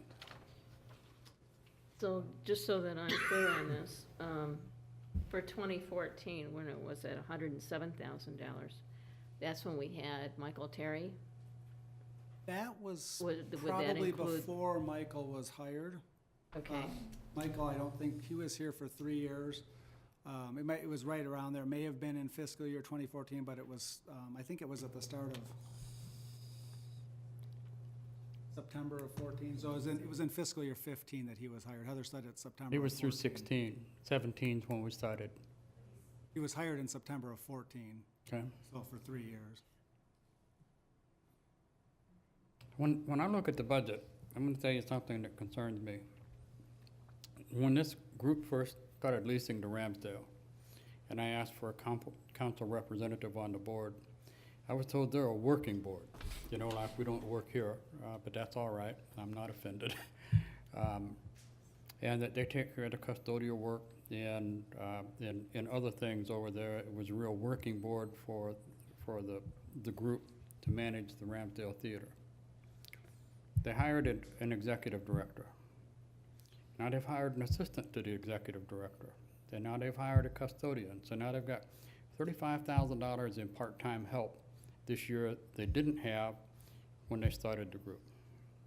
I think they've done a good job fundraising. I'm not inclined to accept a 5-year reduction for the next 11 years to get to solvency and still paying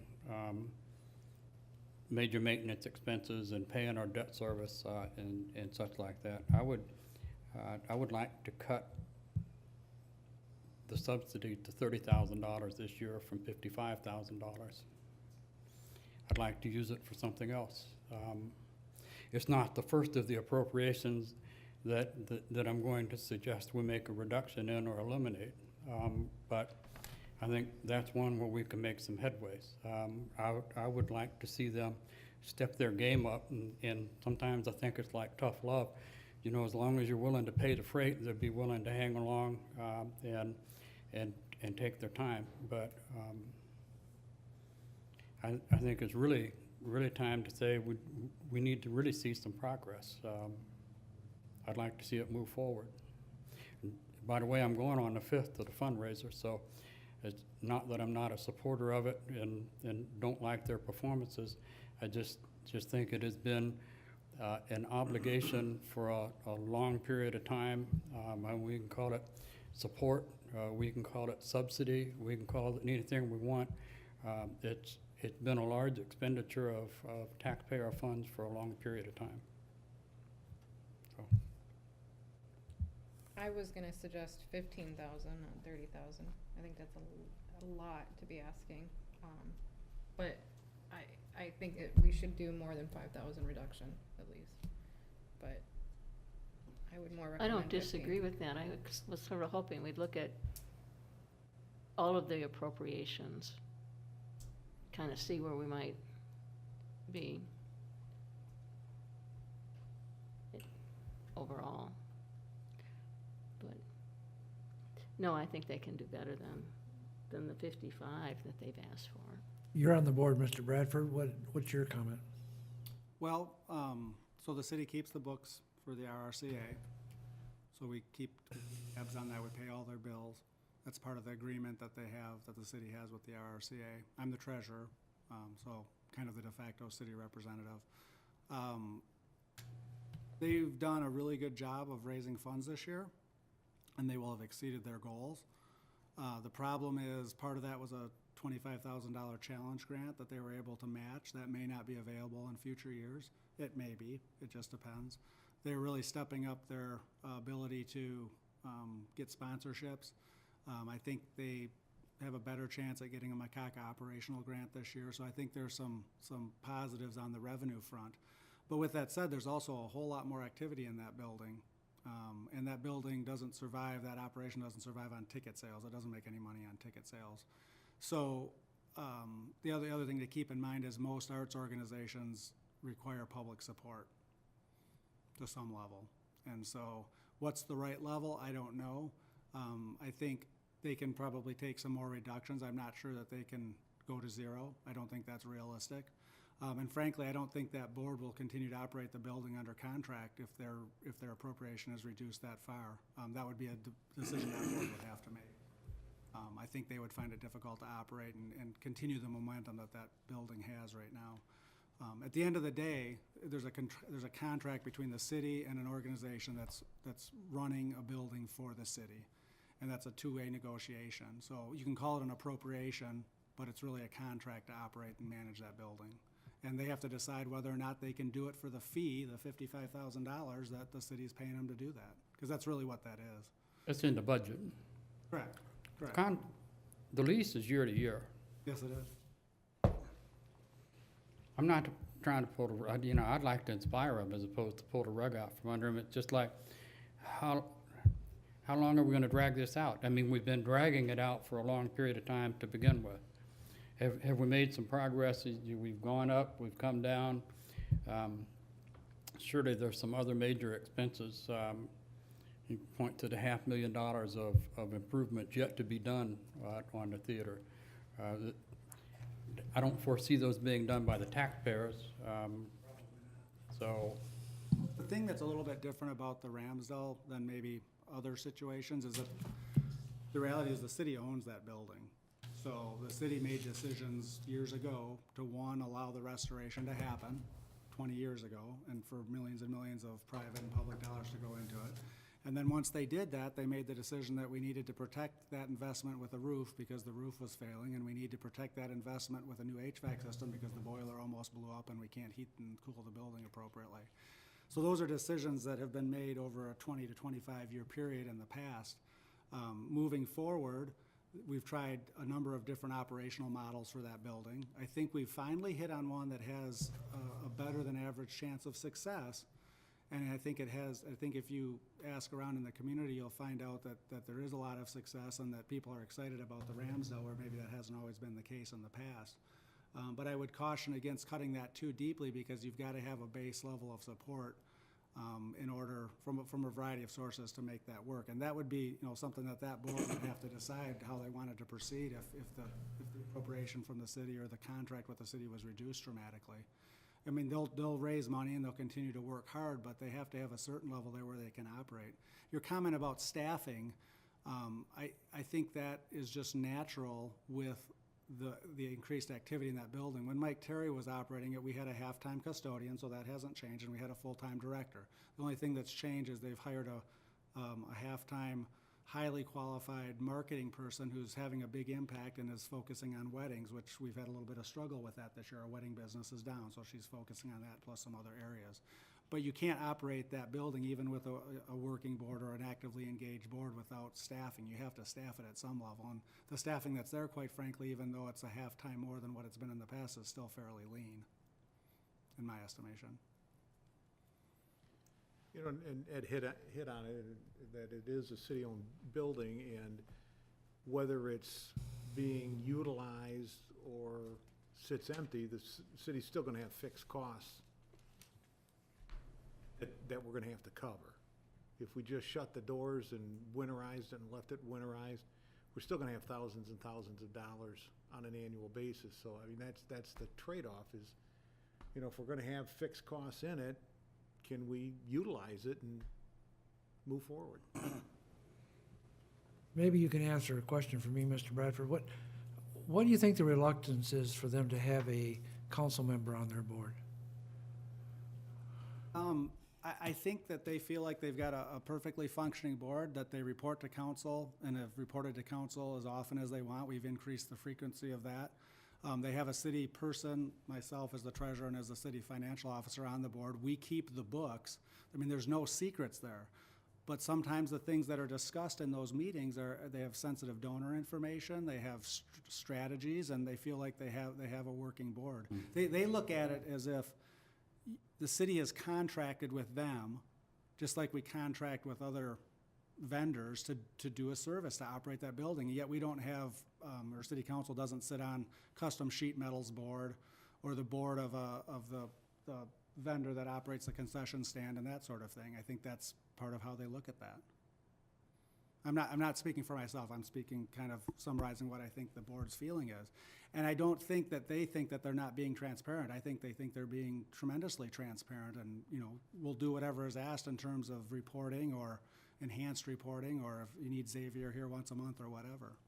But they don't want to have who's on their board dictated by city council because they feel it's a contractual relationship to operate that building. But I don't dictate what goes on at the DDA, or other boards, or commissions that I sit on. Try and be a constructive member, and I think. I'm not suggesting that a council member would be, I'm just letting you know what the board feels. When we start spending $60,000 a year, or $55,000 a year, or $45,000, or whatever we spent, give to an organization to perform a function. I think open meetings should be the rule of the day. Why are we subsidizing or supporting someone and are excluded from meetings? The sensitive information. What could that possibly be? The example that's come up in some of the RRCA board meetings, Spicer Group, for example, we pay them hundreds of thousands of dollars a year on a contractual basis to perform services, and there's not a council member on their board. I can see both sides of it. but that's the position that that board is taking. We're doing a good job, we're being transparent, we want to continue moving the Ramsdale forward. We're reporting as frequently as council wants us. Council has eyes on the books because they're keeping our books. What more do we need to do? Well, we don't Are we own, not allowed to we don't attend own them? Republic either, so No. we own the building. You own, Um, yes, you did, the city council, or the city has owned the building. This is what I hear from a majority of the people that talk to me, and maybe a lot of that's perception, that's why I'm asking some of the questions. They see an organization that is obviously starting to make money, and instead of reducing the subsidy by more than $5,000, they're hiring extra people, they're doing other things with the money than reducing the taxpayer subsidy. That's what I'm hearing from the taxpayer. Yeah, and I would like to correct that perception. Part of the reason that we're making more money is because we have additional staffing to help with the marketing and help with the fundraising and do things like that, help book, book the wedding and stuff. I don't want to, as an RRCA board member, I don't want to debate the staffing levels over in that building, because nobody can argue that having a full-time executive director, a half-time custodian, and a half-time marketing person is an excessive staffing for that building.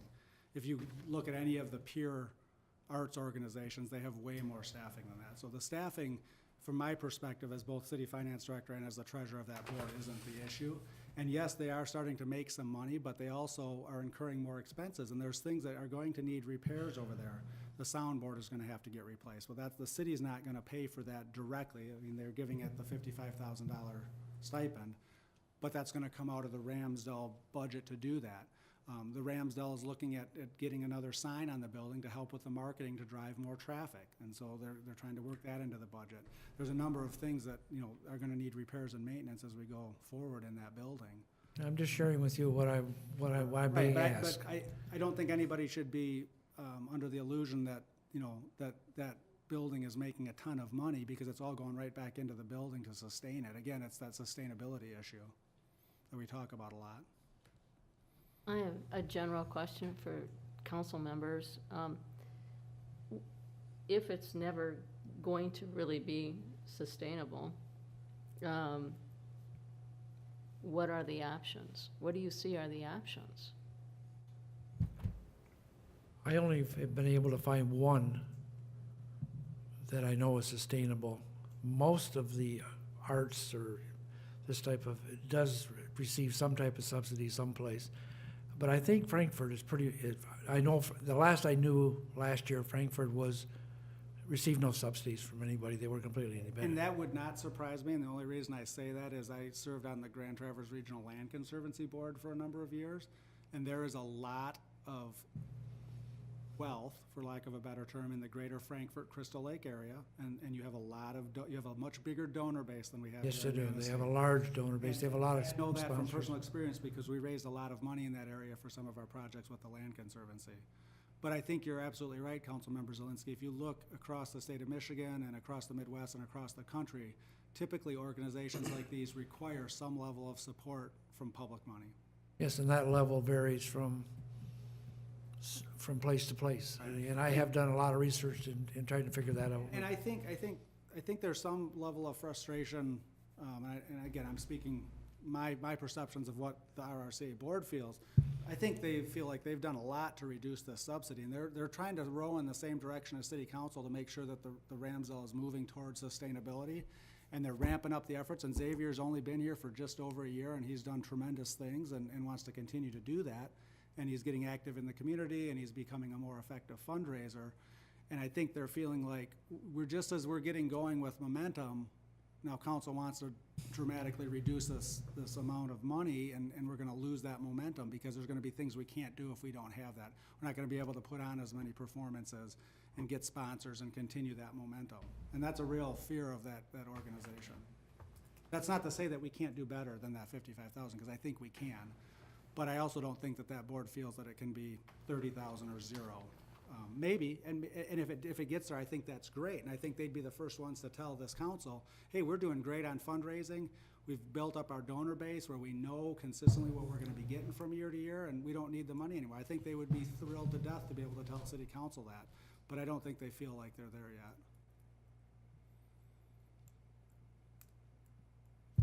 Well, if you think they can do better, maybe they could come back with a better number.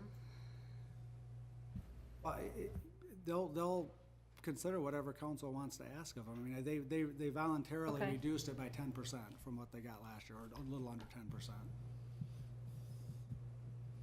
I Well, would like to see go- at least the 15,000 reduced, is my recommendation. If they could do that at least, not more.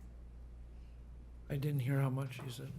To reduce it, by 15, so it'd be 45 instead of the 55. They're having a board meeting tomorrow, which I won't be at, but if that's, if there's a consensus tonight on a further reduction, I can communicate that to them via email before I leave tonight, and they can discuss that.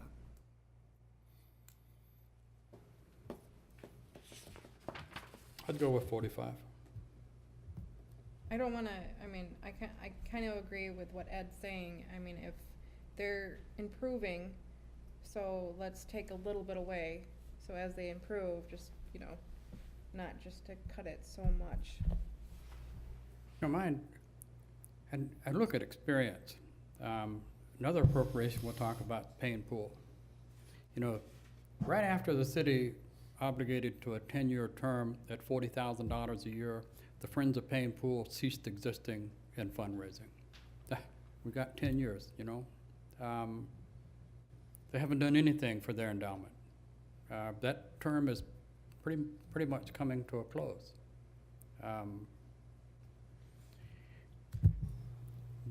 I'm just saying, sometimes the more solid your support is and the more commitment you make, the less diligent people are to working towards self-sufficiency. And I don't disagree with that in many instances. Yep, I think that's true. We have consensus for 45 instead of 55? Yeah. Yeah, I think so. Yes. Yeah? Yeah. Yeah, okay. At this point, I don't have an issue. I need to do more research on where they're at and what's going on. That's why I'm asking some of the questions, but, They're having a good year for fundraising this year. They've exceeded their goals. They still have the gala, but a good chunk of that was that $25,000 matching grant that may or may not be there in a future year. I think that's a big concern of that board is Yeah. that grant. No, it's not like they're not gonna go ask for it or look for it or, again, look for other grants. I'll say it again, if they could come back to city council and say, we're to the point where we don't need any more city operating dollars, I think everybody'd be thrilled. They're not there yet. well, I would hope Wasn't thrilled, that, I'd buy them a beer. Huh? I would hope that if that was You too. unacceptable to them, that they would come back and talk to us about it and tell us why that it's Well, unacceptable. they may very well do that. Case. I think they were probably anticipating, the board was anticipating that, there may be deeper cuts than that, and whether or not 15,000 instead of 5 is something that they feel like they can sustain, I think the board will talk about that, and if they would like to see that restored to some degree, they'll make that pitch. I'm kind of tugged both ways. One way says, I want the cut because we need the tax dollars. The other side says, I don't want them to fail, I want them to succeed. And so I would hope that they would come back if it's a problem and tell me why. Otherwise, I agree with it. Okay. So consensus is 45? Yes. I think, for myself, speaking for myself, that's about enough for tonight. Does anyone else want to continue, or are you ready to? Well, I think we'll just go on without you and we'll, Okay. you can watch the video. I was, either we end tonight or just at least talk about the Saints ballpark. I think we And then should have talk it about that- the appropriations and go through the list. Hmm. And just get a feeling right now. I mean, we can always go back to it, but For the Saints ballpark? Okay. I would actually like to cut that entirely off. I would like to cut the appropriations off for that, Okay. unless we see a lot more of public use from that.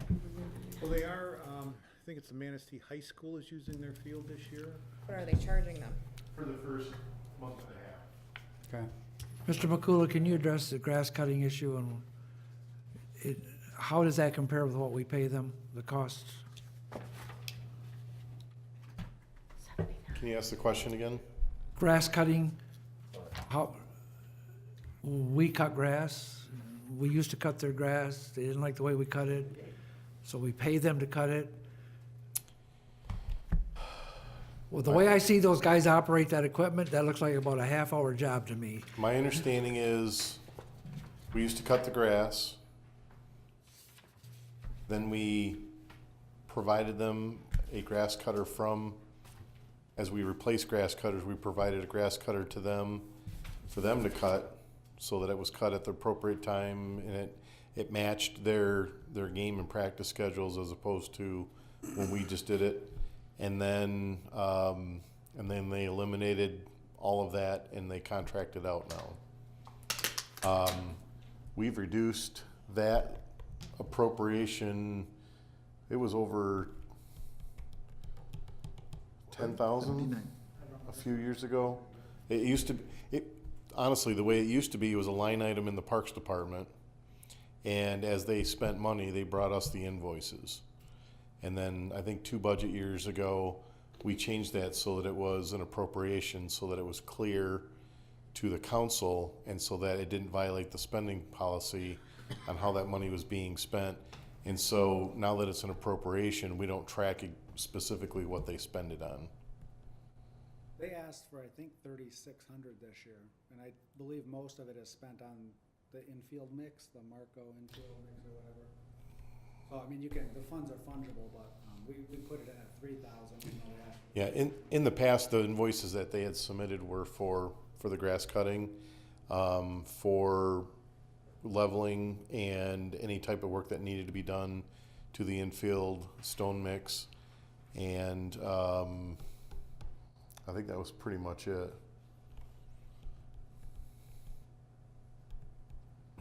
Can we cut the grass? Of course, Who maintains the restrooms? we do. What do The you Parks mean by Department. Parks Department. We changed that. In the past, the Saints would lock those restrooms with their padlocks that locked the entire field. And I don't know, 3 years ago, we changed that so that those restrooms are no longer locked. They're open to the public, and yeah, we maintain those. I would go along with the recommendation to eliminate the appropriation. And I support what they do there. I don't support them just having it for themselves. That's it's right next to the playground. I mean, if we're gonna support them, I think they need to be more open. And just to be clear, Manistee Catholic Central uses that for their baseball team. And then this year, Manistee High School has an issue that they need to correct on their baseball field. So for the first month or two, they're going to use that in cooperation with the other 2 teams. But I would be curious to see if they would actually charge them for using it. Charge the school. You asked if the Saints would be charging the school, Yeah. because it's a public facility. The Saints don't have exclusive use of that. But they have. That's addressed in the lease agreement. Yeah. They also, there's 2 younger teams that play games there. They're under Yeah. 17 Well, or something. does MRA, are they able to I use don't it? think MRA has any kids Desire. at that age No. to play. They say toddler to 12-year-old is their target. This is what their attachment says, MRA. There used to be a Manistee County Little League group that was a separate entity. Now the baseball has come under the MRA. I think this will be their first year. And typically they play games throughout the county, but in the city they play at Muha Field within Duffy Park. Okay. Well, I'm just. And I believe that the Saints, when we were working on the lease agreement with them, we're gonna offer that they could have, a special night under the lights type of thing. Or be able to have be able to have a special night where they could play, or a day where they could play there. But I'm not sure what the MRA's program is yet. Okay, because I know about the Little League going under the MRA, so that's kind of why I was. Right. And if that's gonna be open to them.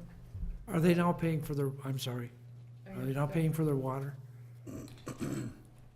I don't remember how we worked that out. It's watered at our discretion, or I mean, on our, We irrigate based on the same condition we water all of our parks. And so that money is put into, or is paid for out of our parks department budget. And then any excess water that they desire, so if we shut off irrigation in September, they want it to go through November, then then they're paying for the balance of that. Is it metered? Yes. and it used to be they had full control of the water they used. So that's also part of the agreement, that it's gonna be watered to the same standards we water our other parks. Well, a year or so ago, went up and talked with the person who does the grass, and that seemed to be the main issue with that field was we didn't mow the grass good enough, and anytime the little kids came in to play and changed the mound, they would have to do a lot of work to redo it for their special games. I don't know, it just didn't seem to work for everybody. It was kind of geared for that certain group.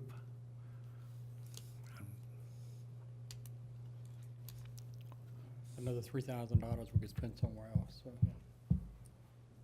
They have a lot of sponsors too, I think. I'm not sure that I would agree with the 3,000. I would cut it, but I wouldn't agree with the 3,000. Well, in the back, it shows their budget and what.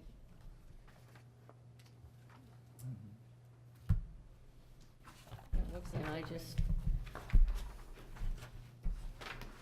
I'm sorry, I don't see it. I don't, not there. Well, I don't like the Like idea. 1,000 or 1,500 maybe, but I'm certainly not gonna cut them off right at the knees. I don't think that's fair. I don't like But the if you idea. wanted an opinion, that's my opinion. All or nothing. I don't think it's fair. I would be okay with leaving them with 1,000.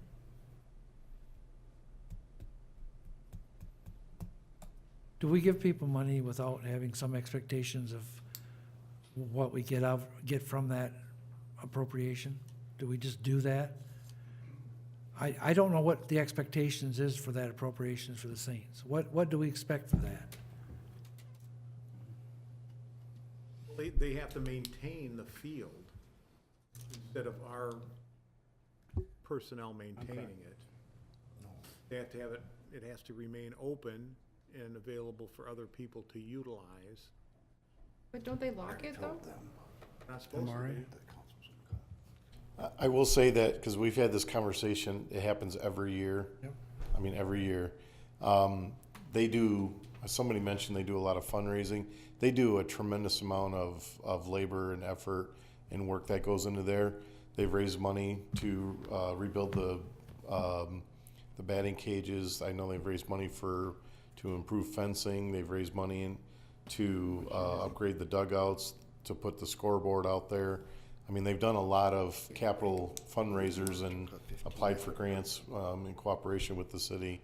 And then they do work bees, and they police the trash. They keep an eye out on it for us, so they alert us if there's issues. There is a lot of work that goes into the facility.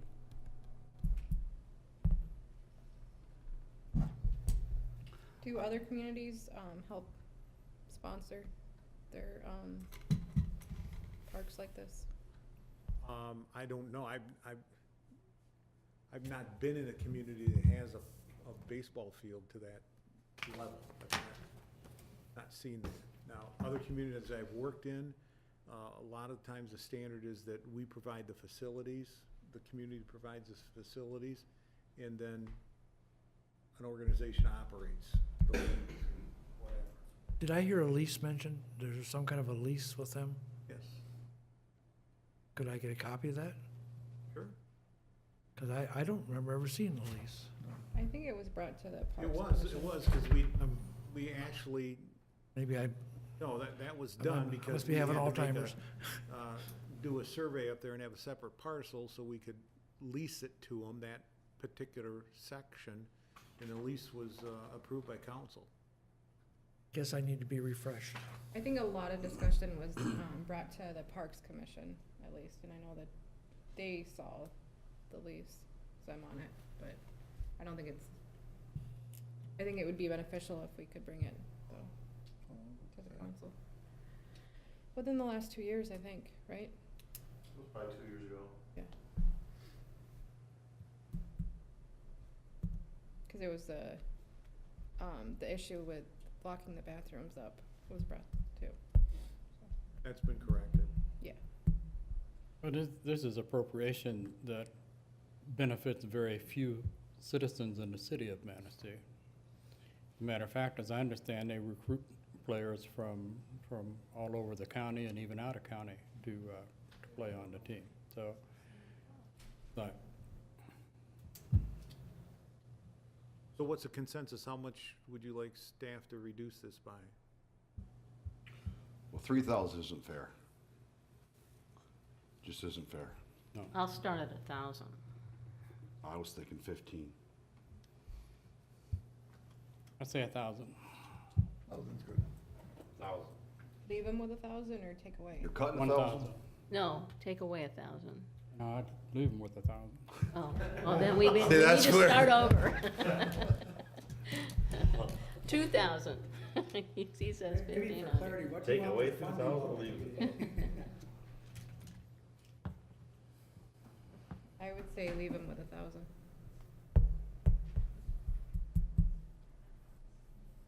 I'm still at 15. I'm gonna go along with Chip on this one. Yeah, cut it in half, 15.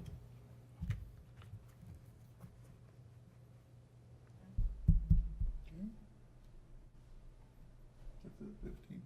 15. With the expectation that maybe cut again next year. Next year, we know. We threatened them last year. But we might- I don't know Threatening it, what the Well, I expectation mean, is. last year we did cut it in half too, so Yeah. we Right. wanna keep it with that, and that's the consensus. Okay, Why so can't we cut alternatives for area youth, which been at 13,000 for how long? Because they're on it. That organization's on it. That would kill them. That would destroy them. And I mean, that's our And it gets community. used.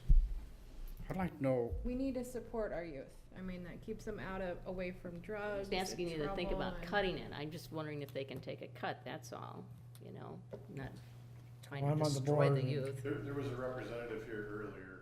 Yeah, I think. Mhm. She will be here at the next meeting with, be able to talk at the work session. Sands Park. Yeah. Should have spoken. so you want to keep going through appropriation? Yep, tonight? might as well. Kids are asleep, so. Economic development, 25,000. And I'll be We come bringing to a that. proposal to council at the next meeting for Okay. economic development. I think that kind of coincides with the DDA, what we expect with them, and if we're gonna, because I know there's been talks about hiring or combining. No, there was, it's not gonna go that way. It'll be fully explained at the next meeting.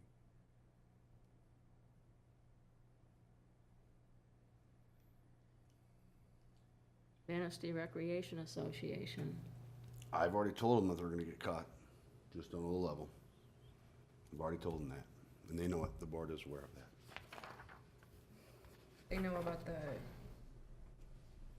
Oh, okay. How much you tell them they're gonna get cut? I said I'm not the council. I'm one person of the council. So what do they expect, Chip? I don't, I personally, problem is, and I love the MRA, but we subsidize most of the county. We subsidize a lot, and we do a lot of money, now, we don't subsidize the county, please don't. We subsidize, and the scholarships, there's so much scholarships that we do. And the city kids are at a reduced rate for being on there. And if they flat out can't afford it, they come, somebody fills out a form saying, I can't afford it, guess what? Most of it's paid or all of it. I do agree. I mean, if you look at the back pages here on their, the MRA budget, the county only gives them, 2,750, which, and the city gives them so much more, so I think they need to start. And I totally support MRA. I think we need to support them, but I think they need to ask for more somewhere else as well. Are they still in the Briney building? Yes, or they are, ma'am. Yes. Are they gonna move at all, or? The plans right now are not to move. We leased the storage area downstairs, so now we can store all of our equipment. And I don't see them moving. I don't see them moving. So there's no advantage for them saying moving over to the Armory, which was at one point discussed? No.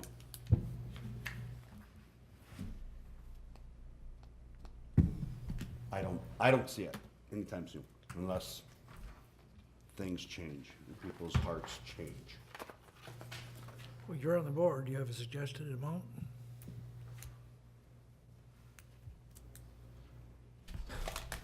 I'm gonna shoot my own foot, but I know they asked for 28. I think, man, I don't know.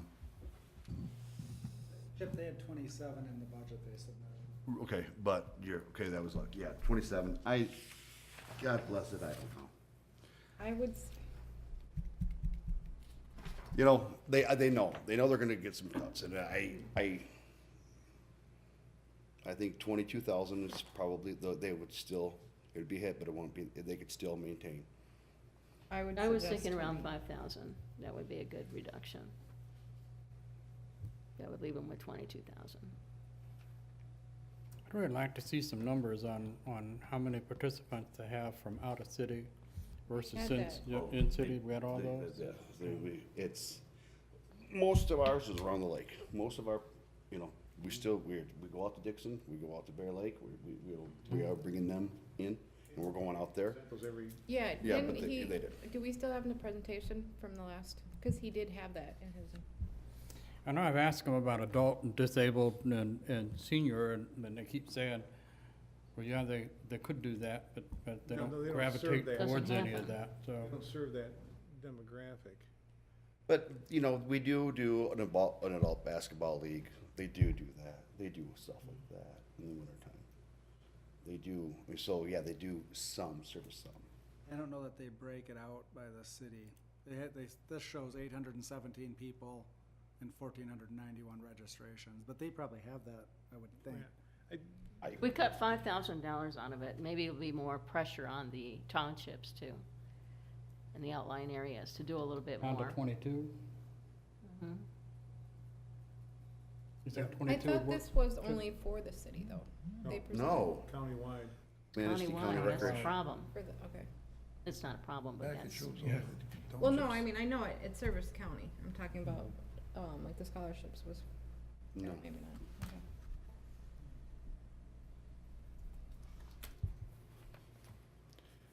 Yeah, I'm on the board, I don't like it, but yeah, I think if we're gonna be cutting across, I think that's fair. 22? Yeah, I'd be okay with that, just not any more than, 22? Yep. mhm.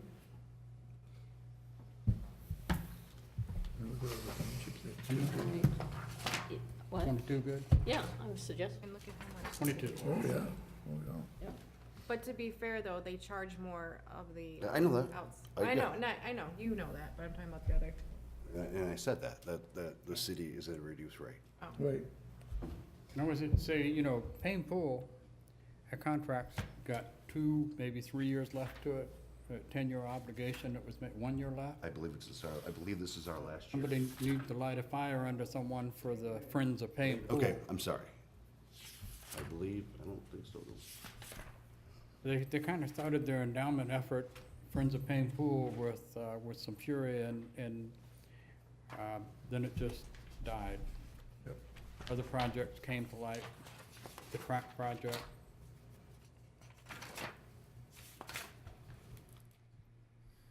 So you think the 40,000, this is the last year we have to pay the 40,000, is that what I'm hearing? He disagrees with me, so. Let me look something. I think it might be 2. Been there 10 years.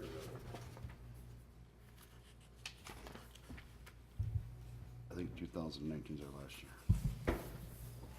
Expired July 2019. What's that? 20 what? 19. July Oh, 2019. next year. it's So got a this is little the over a last year. This is the last year. Comment. And that's a contractual arrangement we have Yes. with. Can we amend it? I don't think so. Well, no, I mean, that's when the contract expires. It was a 10-year agreement, so it'll have to be. So they'll be back for more. Well, I'm just thinking, this is the time to think out loud. 40,000, if we could get them to amend it, say for the next couple of years, and then reduce this for this year. Would they like a 2-year extension on it with, we'd spread that $40,000 over, say, a 3-year period? Would they Problem find is, that our word was acceptable? our word. What? Our word was our word. We said we would do this for 10 years. Our word was our word. And that's School why- put anything in on that? Yeah, yep. I believe they're $40,000 also. I believe. The school spends a lot more. I'm just I know, brainstorming, I'm not, trying to stretch these dollars out. 'cause Councilmember I Goodspeed, can't the- take anything out of alternatives for the youth, nobody wants to do that, or, The funding sources for the pool are the city, they have a contract with the hospital. And then the school probably puts in 100 to 150,000 at least a year. okay, well, And they, they didn't, I don't think they've made nearly as much money as they thought they were gonna make off of memberships and people. fees, summers, and that sort of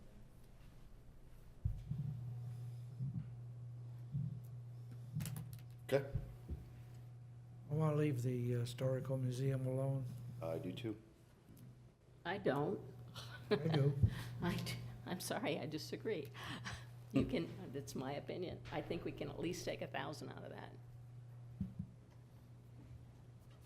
If I could just state my case for him. As a department of one, they do oversee all of the permits for painting, signs, routine repair and maintenance, and they attend the Historic District Commission meetings. In addition, we have a concession agreement with them for the lighthouse. They're responsible for all the maintenance, raising the funds, finding the matching funds, working on the grants. They are now working on funding for both the interior and the catwalk, and they prepare the reports for the Park Service. Additionally, they provide reports for developers and do research for the properties downtown. Well, that sounds like more than $9,000. So what's the 9,000 do for them? That is, they were cut the year before. I was not a department director. I could not speak last year on their behalf. I objected to being cut last year because they do provide a lot of historic research and sit on commissions and provide the, I mean, council could cut them and then we could hire them case by case, in which case I've been told we'll end up paying more anyway. I had a talk with Mark to kind of get a feel for this, and the hours that Mark spends doing a lot of research, if he charged that out, it would far exceed what we're paying him. In Yes, it fact, would. I'd like to put it back up to what it was before we cut it.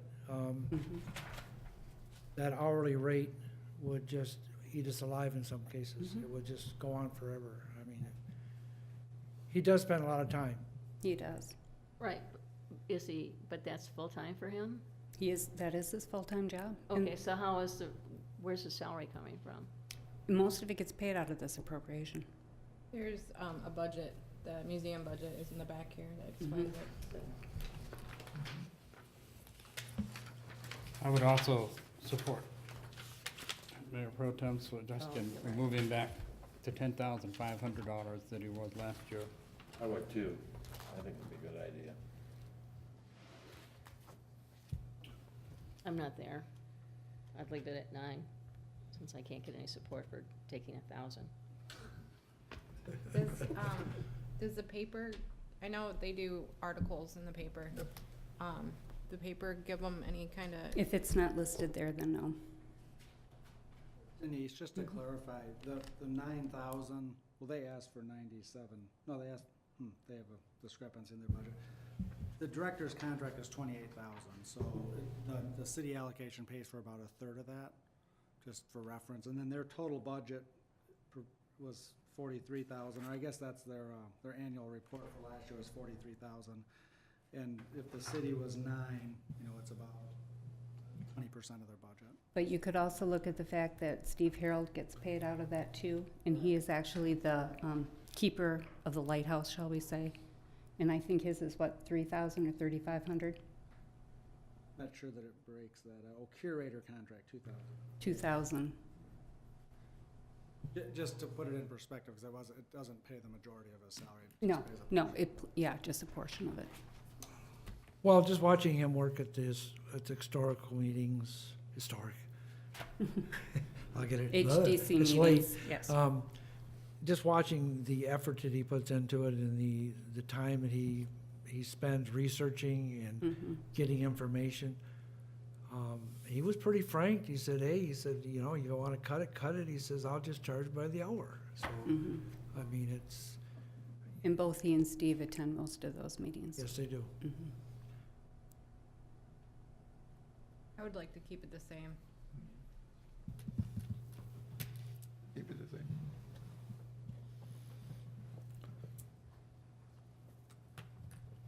Would you entertain 10? No. Why not? We can't, we gotta cut, we can't add. We can't get that. We're not,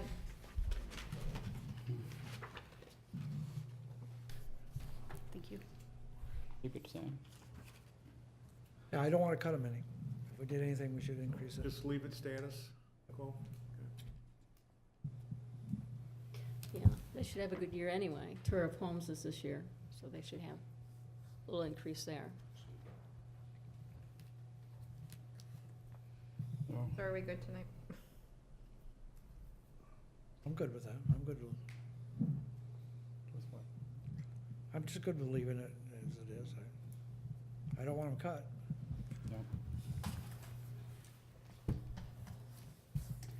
And we'll cover our alternates for area youth when our next meeting. Yeah, No present. I think we probably should, because that lady was here. She wanted to talk about it, but it got too late. Okay. So. I do have little other things, but, to cover at the next meeting. Okay. Is that enough for tonight? Yep. Anyone have any more comments? And just that we're at 40, that the group is, consensus is 45,000 for Ramsdale? Yes.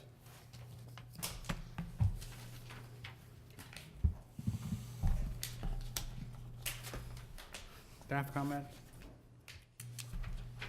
Except, she keeps saying, Heather keeps saying she wants to go home. Motion to adjourn? Yep.